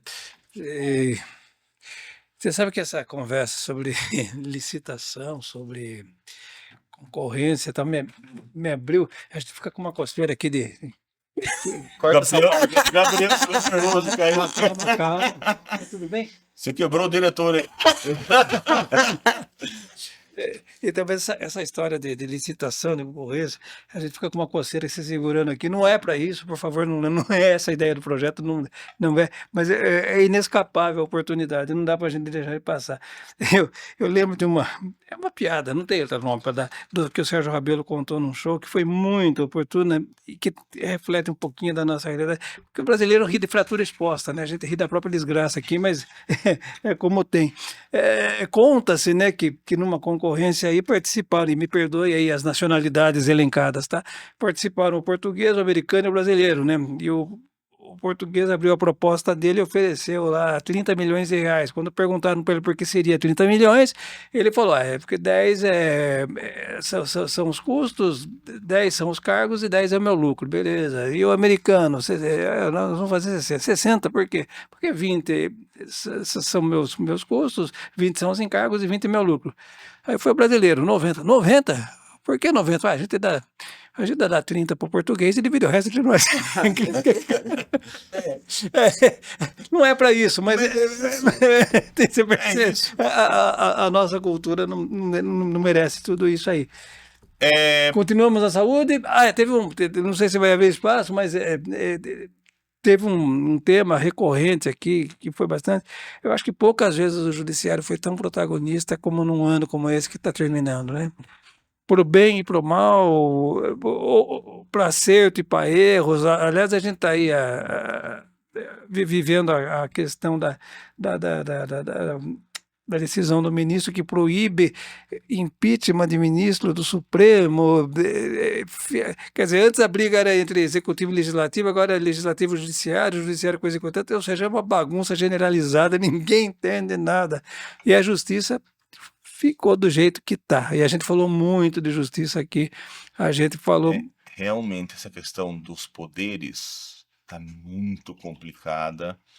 E se eu for de complicação, eu coloco o seguinte, chegou-se aos limites aí da perda do bom senso. As pessoas aí começaram a perder o bom senso dentro de limites. E aí você tem uma situação, não sei se vocês concordam, que se o pessoal está discutindo questões interna corporis, os seus privilégios, isso e aquilo, e a discussão Brasil não aparece. Que antigamente aparecia minimamente, agora parou. Não fala mais pobre em tecnologia, nada. Fala, eu preciso disso, eu preciso daquilo, agora eu mando aqui, esse manda aqui. Quem indica presidente, ou melhor, quem indica ministro pela Constituição é o presidente da República. Não, agora tem que ser o presidente do Senado, senão ele fica chateado. Aí existe uma lei de impeachment que foi utilizada para o Collor, foi utilizado para a Dilma, né, mas por o ministro do Supremo Tribunal não vai poder utilizar. Hey. Mas por quê? Boa pergunta. É todo mundo. Que todo mundo quer saber. É a pergunta do milhão. É a pergunta do milhão. Por quê? Não, gente, peraí. E pra quem a gente faz essa pergunta agora? Mas então, o que você colocou é muito interessante. Porque nós estamos com algumas perguntas que estamos sem resposta. Peraí, o que está acontecendo? Chegou-se uma situação de, para tudo. Existe no Brasil uma coisa chamada Constituição. Existe no Brasil algumas coisas chamadas códigos. Existe no Brasil um sistema legal colocado. E parece que está sendo colocado de lado. Hoje em dia, o rei sou eu. É isso. Zé Antônio, é isso. Eu sou Voltamos a Luís XIV. O Estado sou eu. Sabe?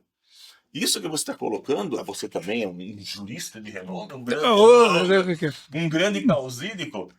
Você fala assim, mas peraí, sabe, pode um ministro do STF falar, não, agora essa lei não vale para mim? Existe uma Constituição. Não, o Senado agora, para tirar algum de nós, vai ter que ter maioria absoluta. Não, mas a lei fala o contrário. A Constituição também não fala isso.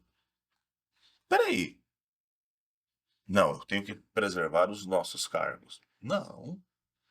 Impeachment é uma situação de uma falta grave. Então existe o quê? Não, mas isso vai ser utilizado politicamente para tirar... Então, não pode. Não pode ser usado politicamente. Como também não pode você tentar mudar a legislação. E o Gilmar Mendes, o qual tem um grande apreço, leia os livros do Gilmar Mendes.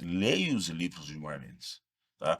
Ele tem uma escola, alemã, né? Ele trabalha muito com a doutrina alemã.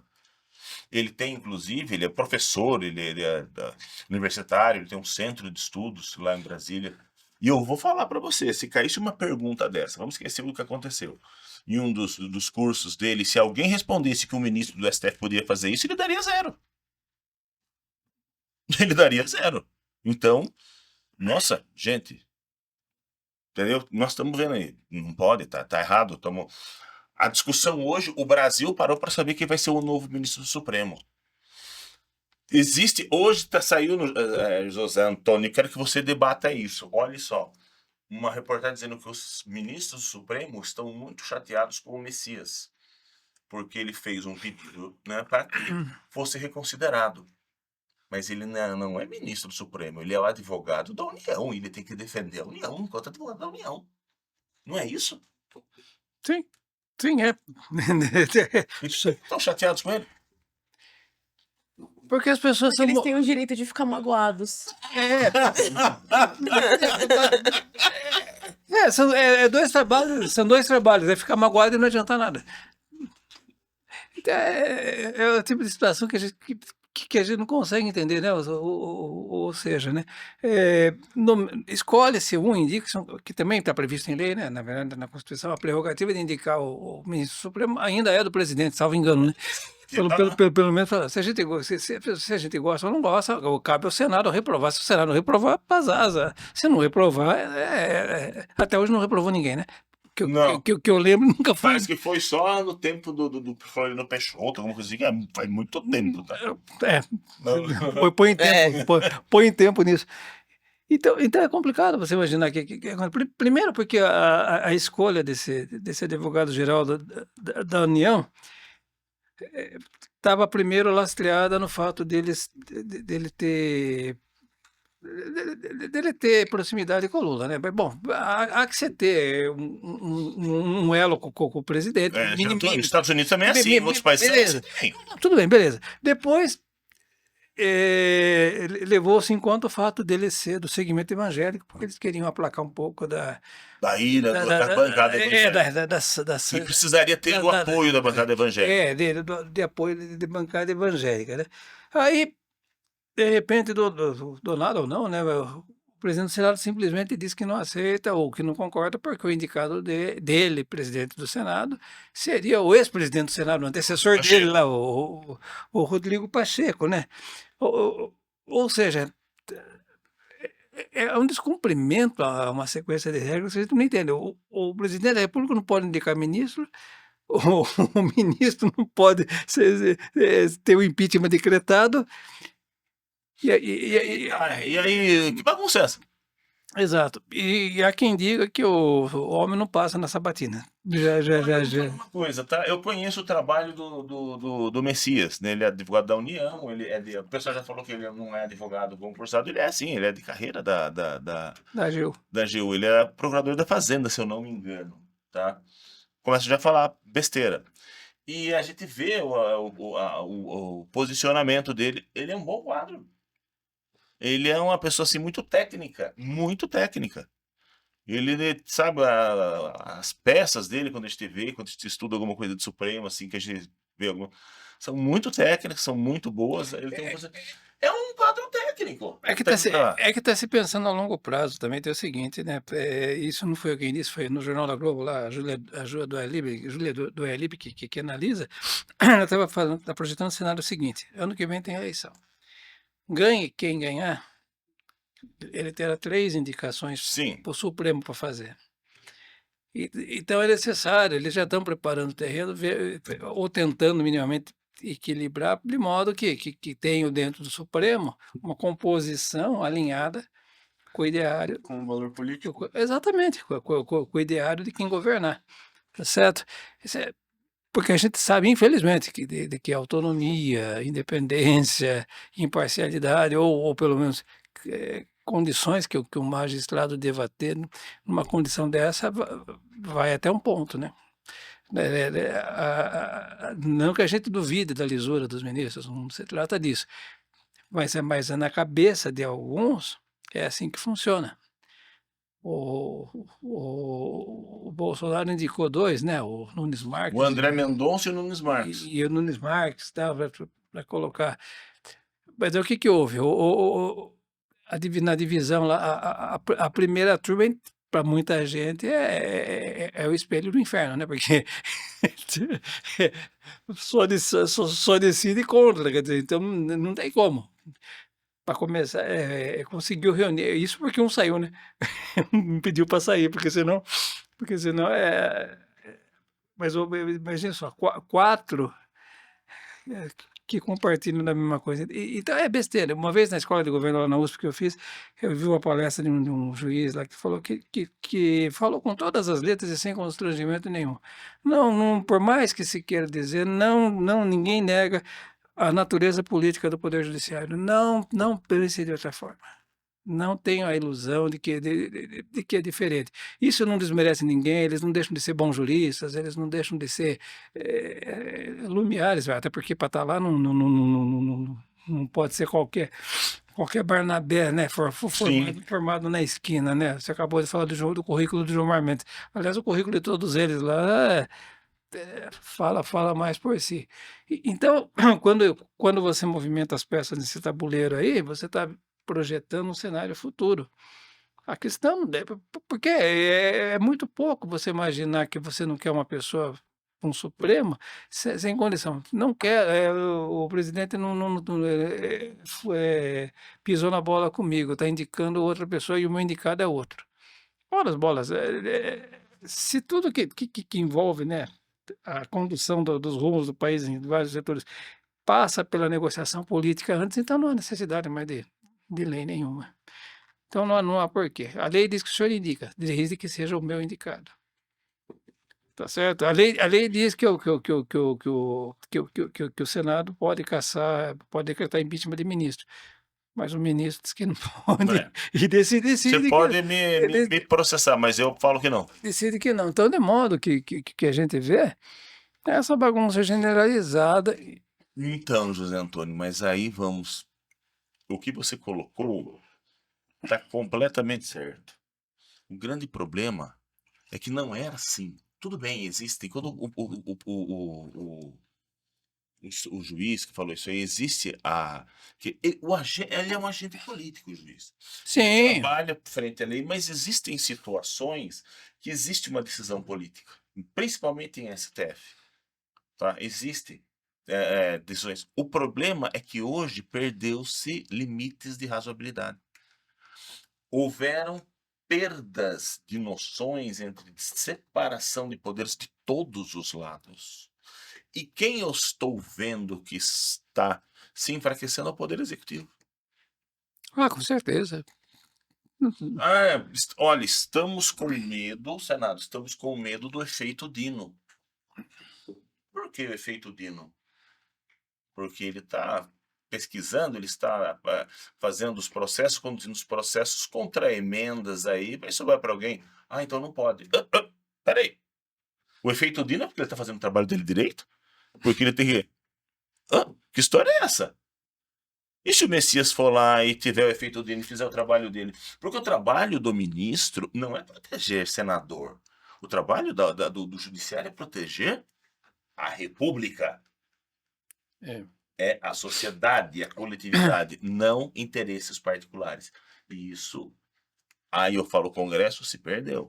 Nós estamos vivendo um exemplo, eu não sei se também, Selene, que está só pensativa, mas a gente estava assistindo a televisão esses dias e falou, olha a situação que a mãe da Selene fala, pai, precisamos visitar o Rio de Janeiro, né? Esses dias, e eu tenho medo, né? Eu falei, não, eu tinha uma bala perdida, não sei se foi, não. Não, olha aí, ó. Presidente da Assembleia Legislativa preso. Pô! Gente, presidente lembro- da Assembleia. eu lembro disso. Que tá. É. Caramba, velho. É bastante confuso, né?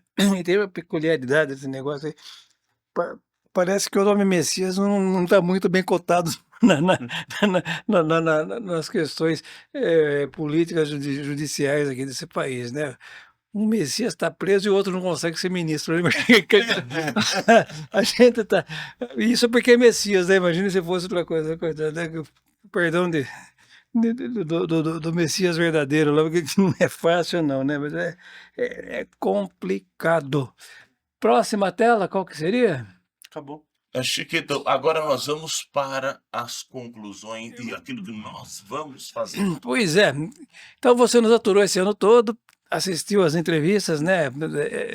Não pelas entrevistas, evidentemente, que foram muito ricas, proveitosas, que acrescentaram muito. A gente espera que vocês tenham aproveitado, tenham aprendido. Usem isso. Aliás, quase tudo que foi dito aqui, para não dizer tudo, teve por base essas entrevistas, tá? Tudo que a gente colocou aqui, você deve ter assistido em algum momento, algum convidado falou, opinou, trouxe dados, elementos, nos instruiu, foram verdadeiras aulas em todos os segmentos que você possa imaginar. Saúde, tivemos especialidade, economia, meio ambiente, trabalho, produtividade, inteligência artificial. O que vocês pensarem que fosse possível abarcar dentro de um projeto com esse viés, a gente procurou abarcar. Tem muito mais por fazer? Tem muito mais que fazer, sim. Não termina aqui. Aliás, o projeto é pensado para 30 anos.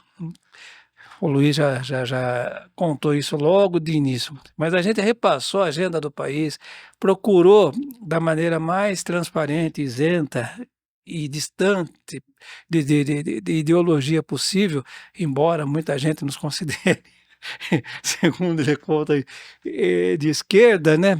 Paciência, pense com o bem entender, né? A gente não respeita as posições, né?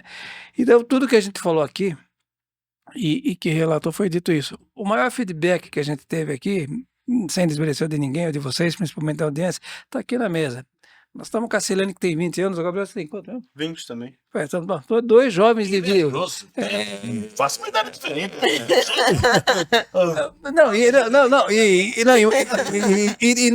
Não por acaso também, com todo. Tá aí para isso, né? Para levar para né? Para levar pra... Não por acaso também, uma das entrevistas mais produtivas aqui, sem desmerecer nenhuma, absolutamente, foi a do vereador Paulinho Juventude, né? Que demonstrou um nível de lucidez e coerência, que eles são rock, que a gente não esperava. Eu falei, esse cara não tem a idade que diz que tem, ele não tem só 20 anos de idade, ele deve ter o dobro da idade que fala. Porque nessa cadeira que eu estou aqui, ele falou com uma clarividência que a gente sai daqui, existe esperança para esse país, né, mas é possível, pelo menos alguma coisa de bom a gente pode se extrair. Às vezes a gente vê pela internet essas pessoas que falam muito bem, que têm muito a proporcionar, muita ideia boa, mas quando você vê pessoalmente, você vê, puta, realmente essa pessoa sabe do que tá falando. É melhor ainda, né? É melhor ainda. É melhor ainda. Não, com todos foi assim. Uma coisa sim, exatamente, com todos. Conversa, né, com o pessoal mais jovem que estão vendo, estão aprendendo, a gente fala pesquisa isso, falando com o Gabriel, falando com a Selene, é que eles muitas vezes falam, eu não sabia disso. Nossa, muita coisa! E são os pontos que nós vamos discutir agora, como que nós vamos atuar. Está faltando formas de atingir os jovens e mostrar algumas realidades que quando eles olham, puxa, o que você pensava, você fala, peraí, isso aqui, essa garrafa tá pela metade, meio cheia ou meio vazia?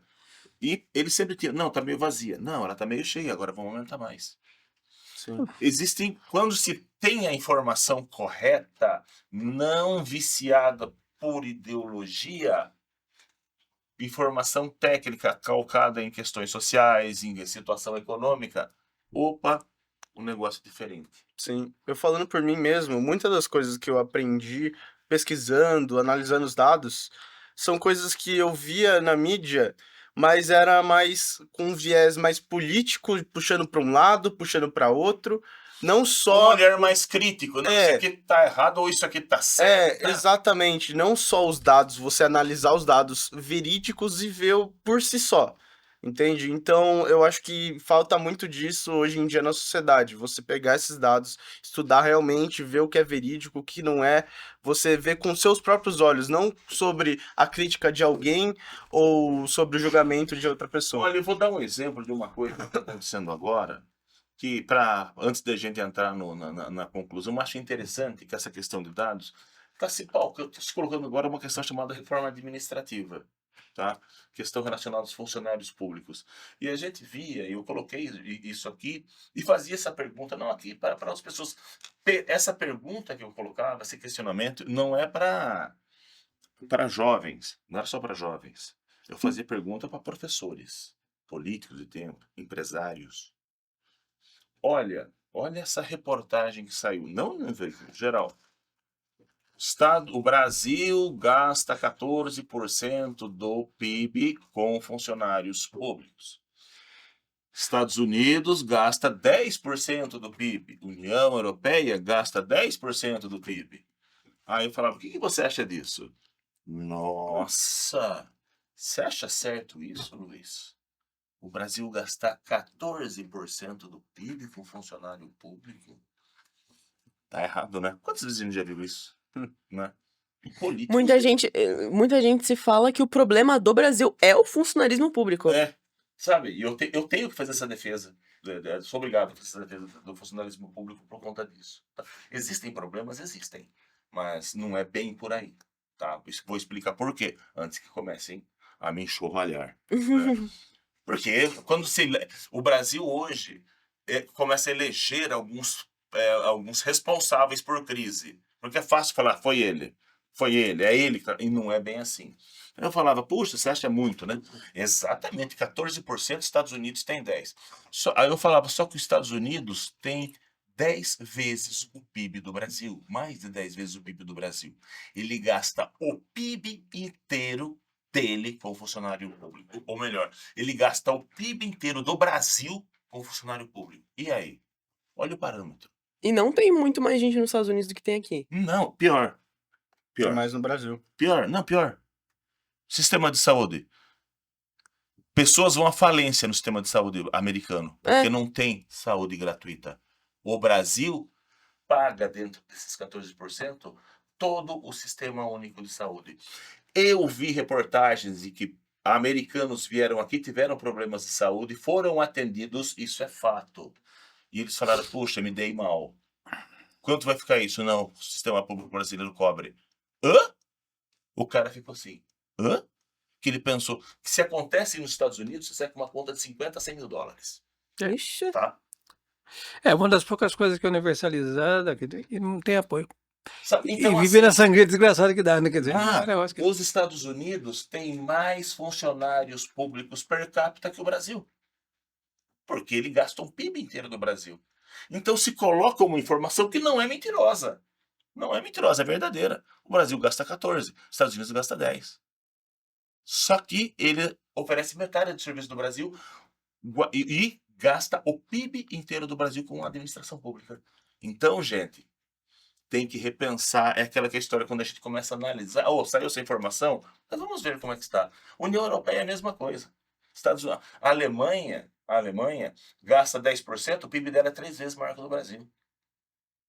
Tá? Então, assim, quando existem coisas que existem algumas coisas a serem resolvidas no Brasil, existem super salários, falando no judiciário, existem super salários, não pode. Existem funcionários públicos que não trabalham de forma condizente, tá? Existem. Quando isso acontece na iniciativa privada, ele é demitido, no Brasil não. Tá? Então, existem algumas coisas para serem arrumadas, existem. Mas falar que a culpa do Brasil, o problema do Brasil é funcionário público, desculpe, não. Isso não. Vamos ter que analisar, sim, os problemas de forma correta para achar soluções corretas. Não para fazer cortina de fumaça.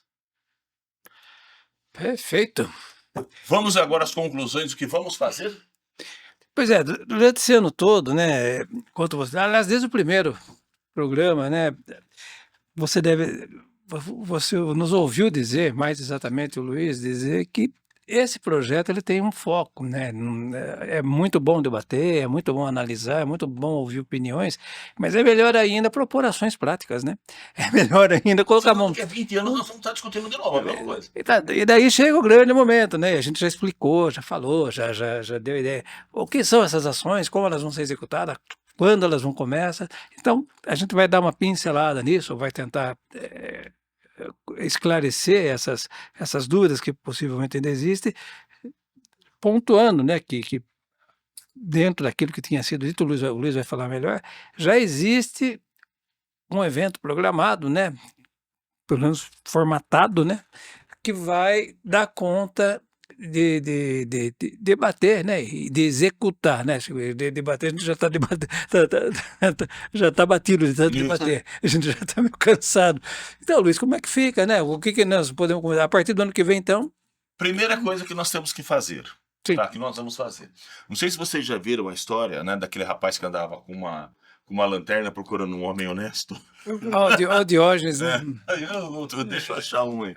Ou então, falando da questão bíblica, o anjo que veio lá em Sodoma e Gomorra lá, vamos ver se vamos transformar todo mundo em sal. Então nós vamos fazer isso. Nós estamos vendo. Mas espera aí, tem pessoas boas, tá?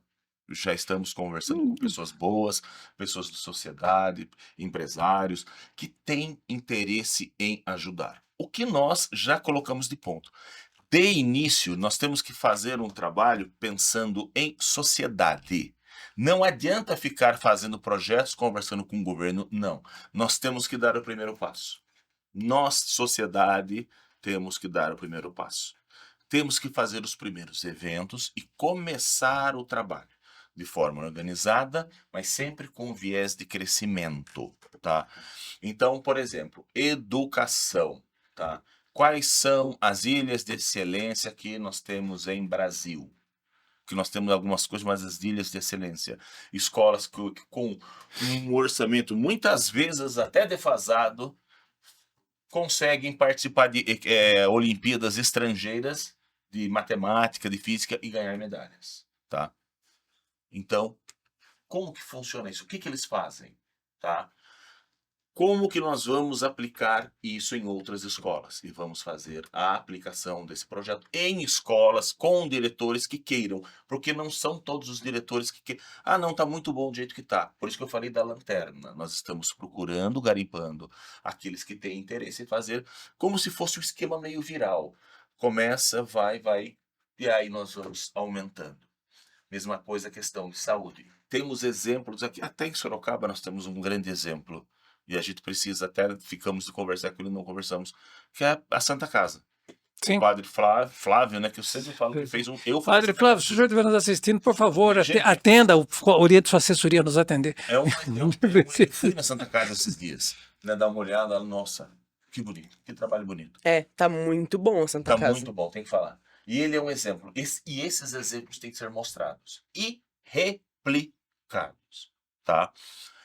Evento não é evento de lançamento, evento de demonstração do início das ações práticas, tá? Outro ponto importante, estamos conversando bastante com universidades. Uma das coisas que nós colocamos aqui é grandes países, grandes economias têm uma participação extrema, muito grande das universidades. A tecnologia dos Estados Unidos, da Alemanha, da Inglaterra é gerada em universidade. Principalmente da China. As universidades chinesas que anteriormente estavam em um ranking muito abaixo das universidades brasileiras, passaram de longe das universidades brasileiras hoje. Então nós vamos fazer o quê?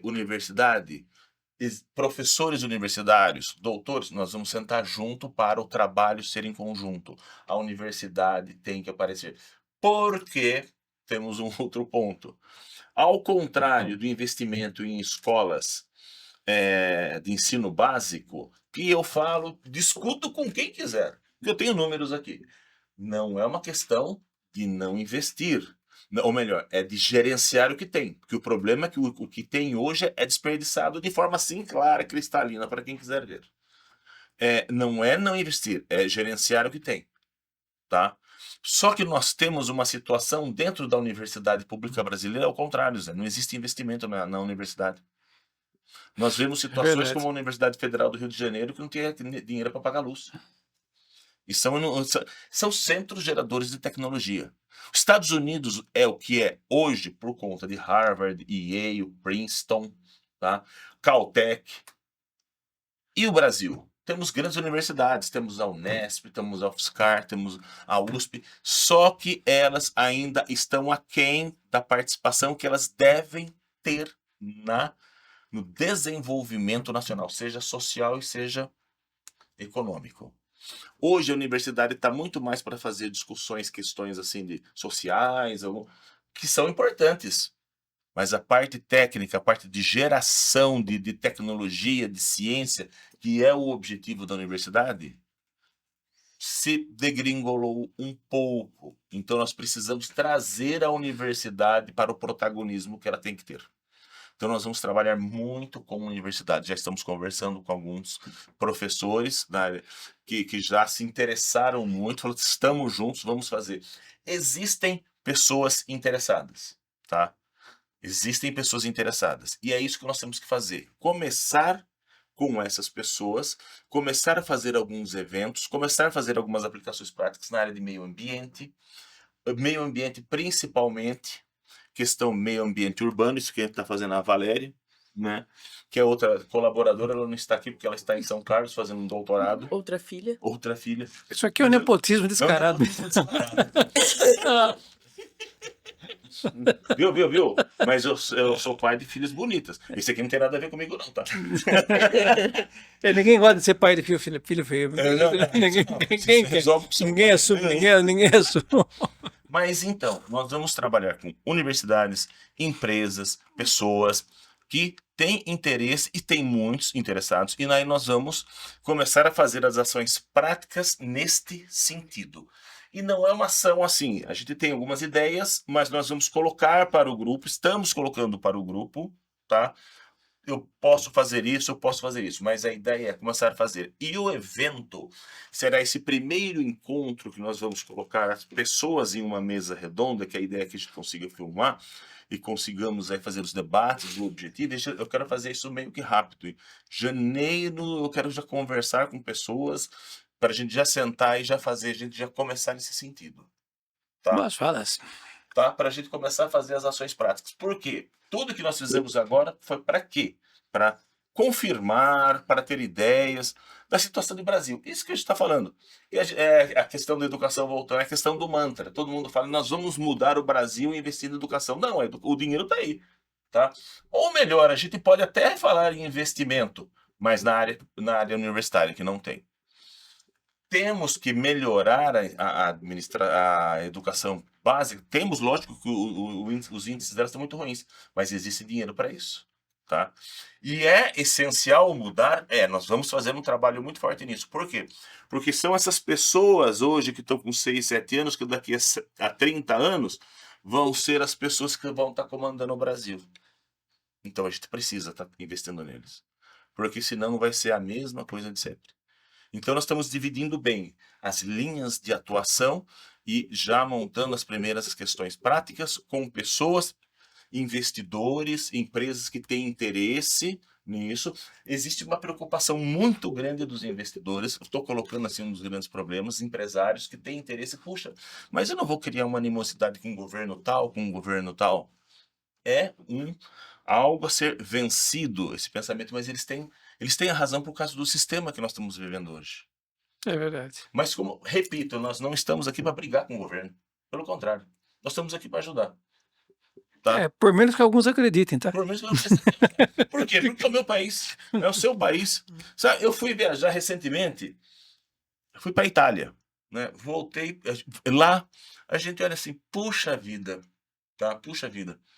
É um país desenvolvido, PIB maior que o do Brasil, com uma população muito menor, povo, gente como a gente, só que com uma legislação aplicável, a legislação lá se aplica. Existem problemas de ordem política, né? Discussões existem, italiano gosta muito, mas não no nível de Brasil, tá? E a gente olha assim, puxa, a gente vê na história da Itália, quem conhece, puxa, a Itália passou por um cortado. Ela teve o tempo do Mussolini, a gente conversa com as pessoas lá, teve o tempo aí do fascismo e tal. Ela estava unida com a Alemanha nazista, levou um passa-moleque da Alemanha nazista, tá? E a Alemanha nazista invadiu a Itália, né? Foi. Eu até lembro lá, pela história, né? Era um marechal que tomava conta lá da Itália, o Albert Kesselring, grande general alemão. Cara, vamos dizer assim, do ponto de vista estratégico, ele foi o último a cair, tá? A história dele é uma história interessante. Era o vice do Hitler, né? Não, era outro. O Kesselring, ele era o comandante da Itália. Era o outro vice do Hitler. Eu não esqueci o nome. Mas eu lembrando assim, conversando, puxa, né? Eles passaram. Houve uma imigração muito grande pós-guerra de italianos para o Brasil. Eles estavam numa situação muito complicada. Brasileiros foram lutar na Itália, a Força Expedicionária Brasileira. Morreram muitos brasileiros lá defendendo a Itália contra os alemães. E você vê hoje, poxa vida, a Itália, depois de todos esses perrengues, tá melhor que o Brasil. Caramba! A gente não teve nazista aqui, a gente não teve bomba explodindo aqui. E por que eles conseguiram e a gente não pode?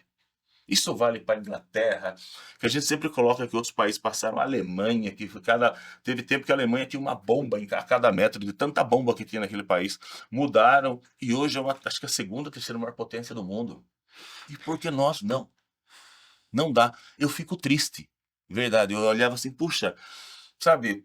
Eu me sinto triste como brasileiro. Eu falei, puxa vida, eu gostaria de falar assim, chegar num país, não, esse veio de um país desenvolvido, sabe? E é isso que a gente precisa. E é isso que a gente pode conseguir. É só querer. Quando eu estive lá também, eu acho que eu experimentei essa sensação. Eu, filho de ferroviário, andei de trem o tempo todo lá. Dá até raiva, né? Que o trem lá é rápido, econômico, silencioso, barato, eficiente. E a gente estava numa estação lá, eu vi uma mensagem no áudio lá. Pedimos desculpas aos nossos passageiros, mas em função do tráfego ferroviário, vamos ter um atraso. Eu sabia, tinha que ter alguma coisa, de 10 segundos. Outra coisa importante, tá? Você chega no país da comunidade europeia, vou colocar a Itália agora. Você chega lá, você vai fazer uma compra, tá? Você vai fazer a compra, aí ele tá fazendo lá pra sair, a gente fala, não precisa dar nota, né? Normal, ele já tá fazendo. Não. Espera. Tem que ter nota, sim. Ele tem que te dar nota. Porque se ele não der nota, tem a polícia a polícia fazendária lá que fica nas praças. Funciona, né? Funciona. Meu, não é assim. E tá certo. Tá certo. E eles são um país desenvolvido. E nós queremos ser assim também. Podemos fazer isso. Vida. Gente, mais alguma coisa? É isso, gente. É isso. Então tá bom. Então, a gente quer agradecer muito a você por essa parceria, por essa companhia ao longo desse ano. Não parece, mas passou, que a gente nem tem dessa. Foram 66 programas, média de 5 programas por mês, coisa que a gente talvez nem nós aqui tivéssemos esse controle, mas a eficiência da nossa produção, a eficiência da nossa produção não nos deixa falhar nesse quesito. Muito obrigado. E eu tenho que falar também, como eu trabalhei com eles. Foi um trabalho, nós todos aqui, a competência nossa, graças ao bom Deus, estamos conseguindo vencer dentro daquilo que nós planejamos, está acontecendo.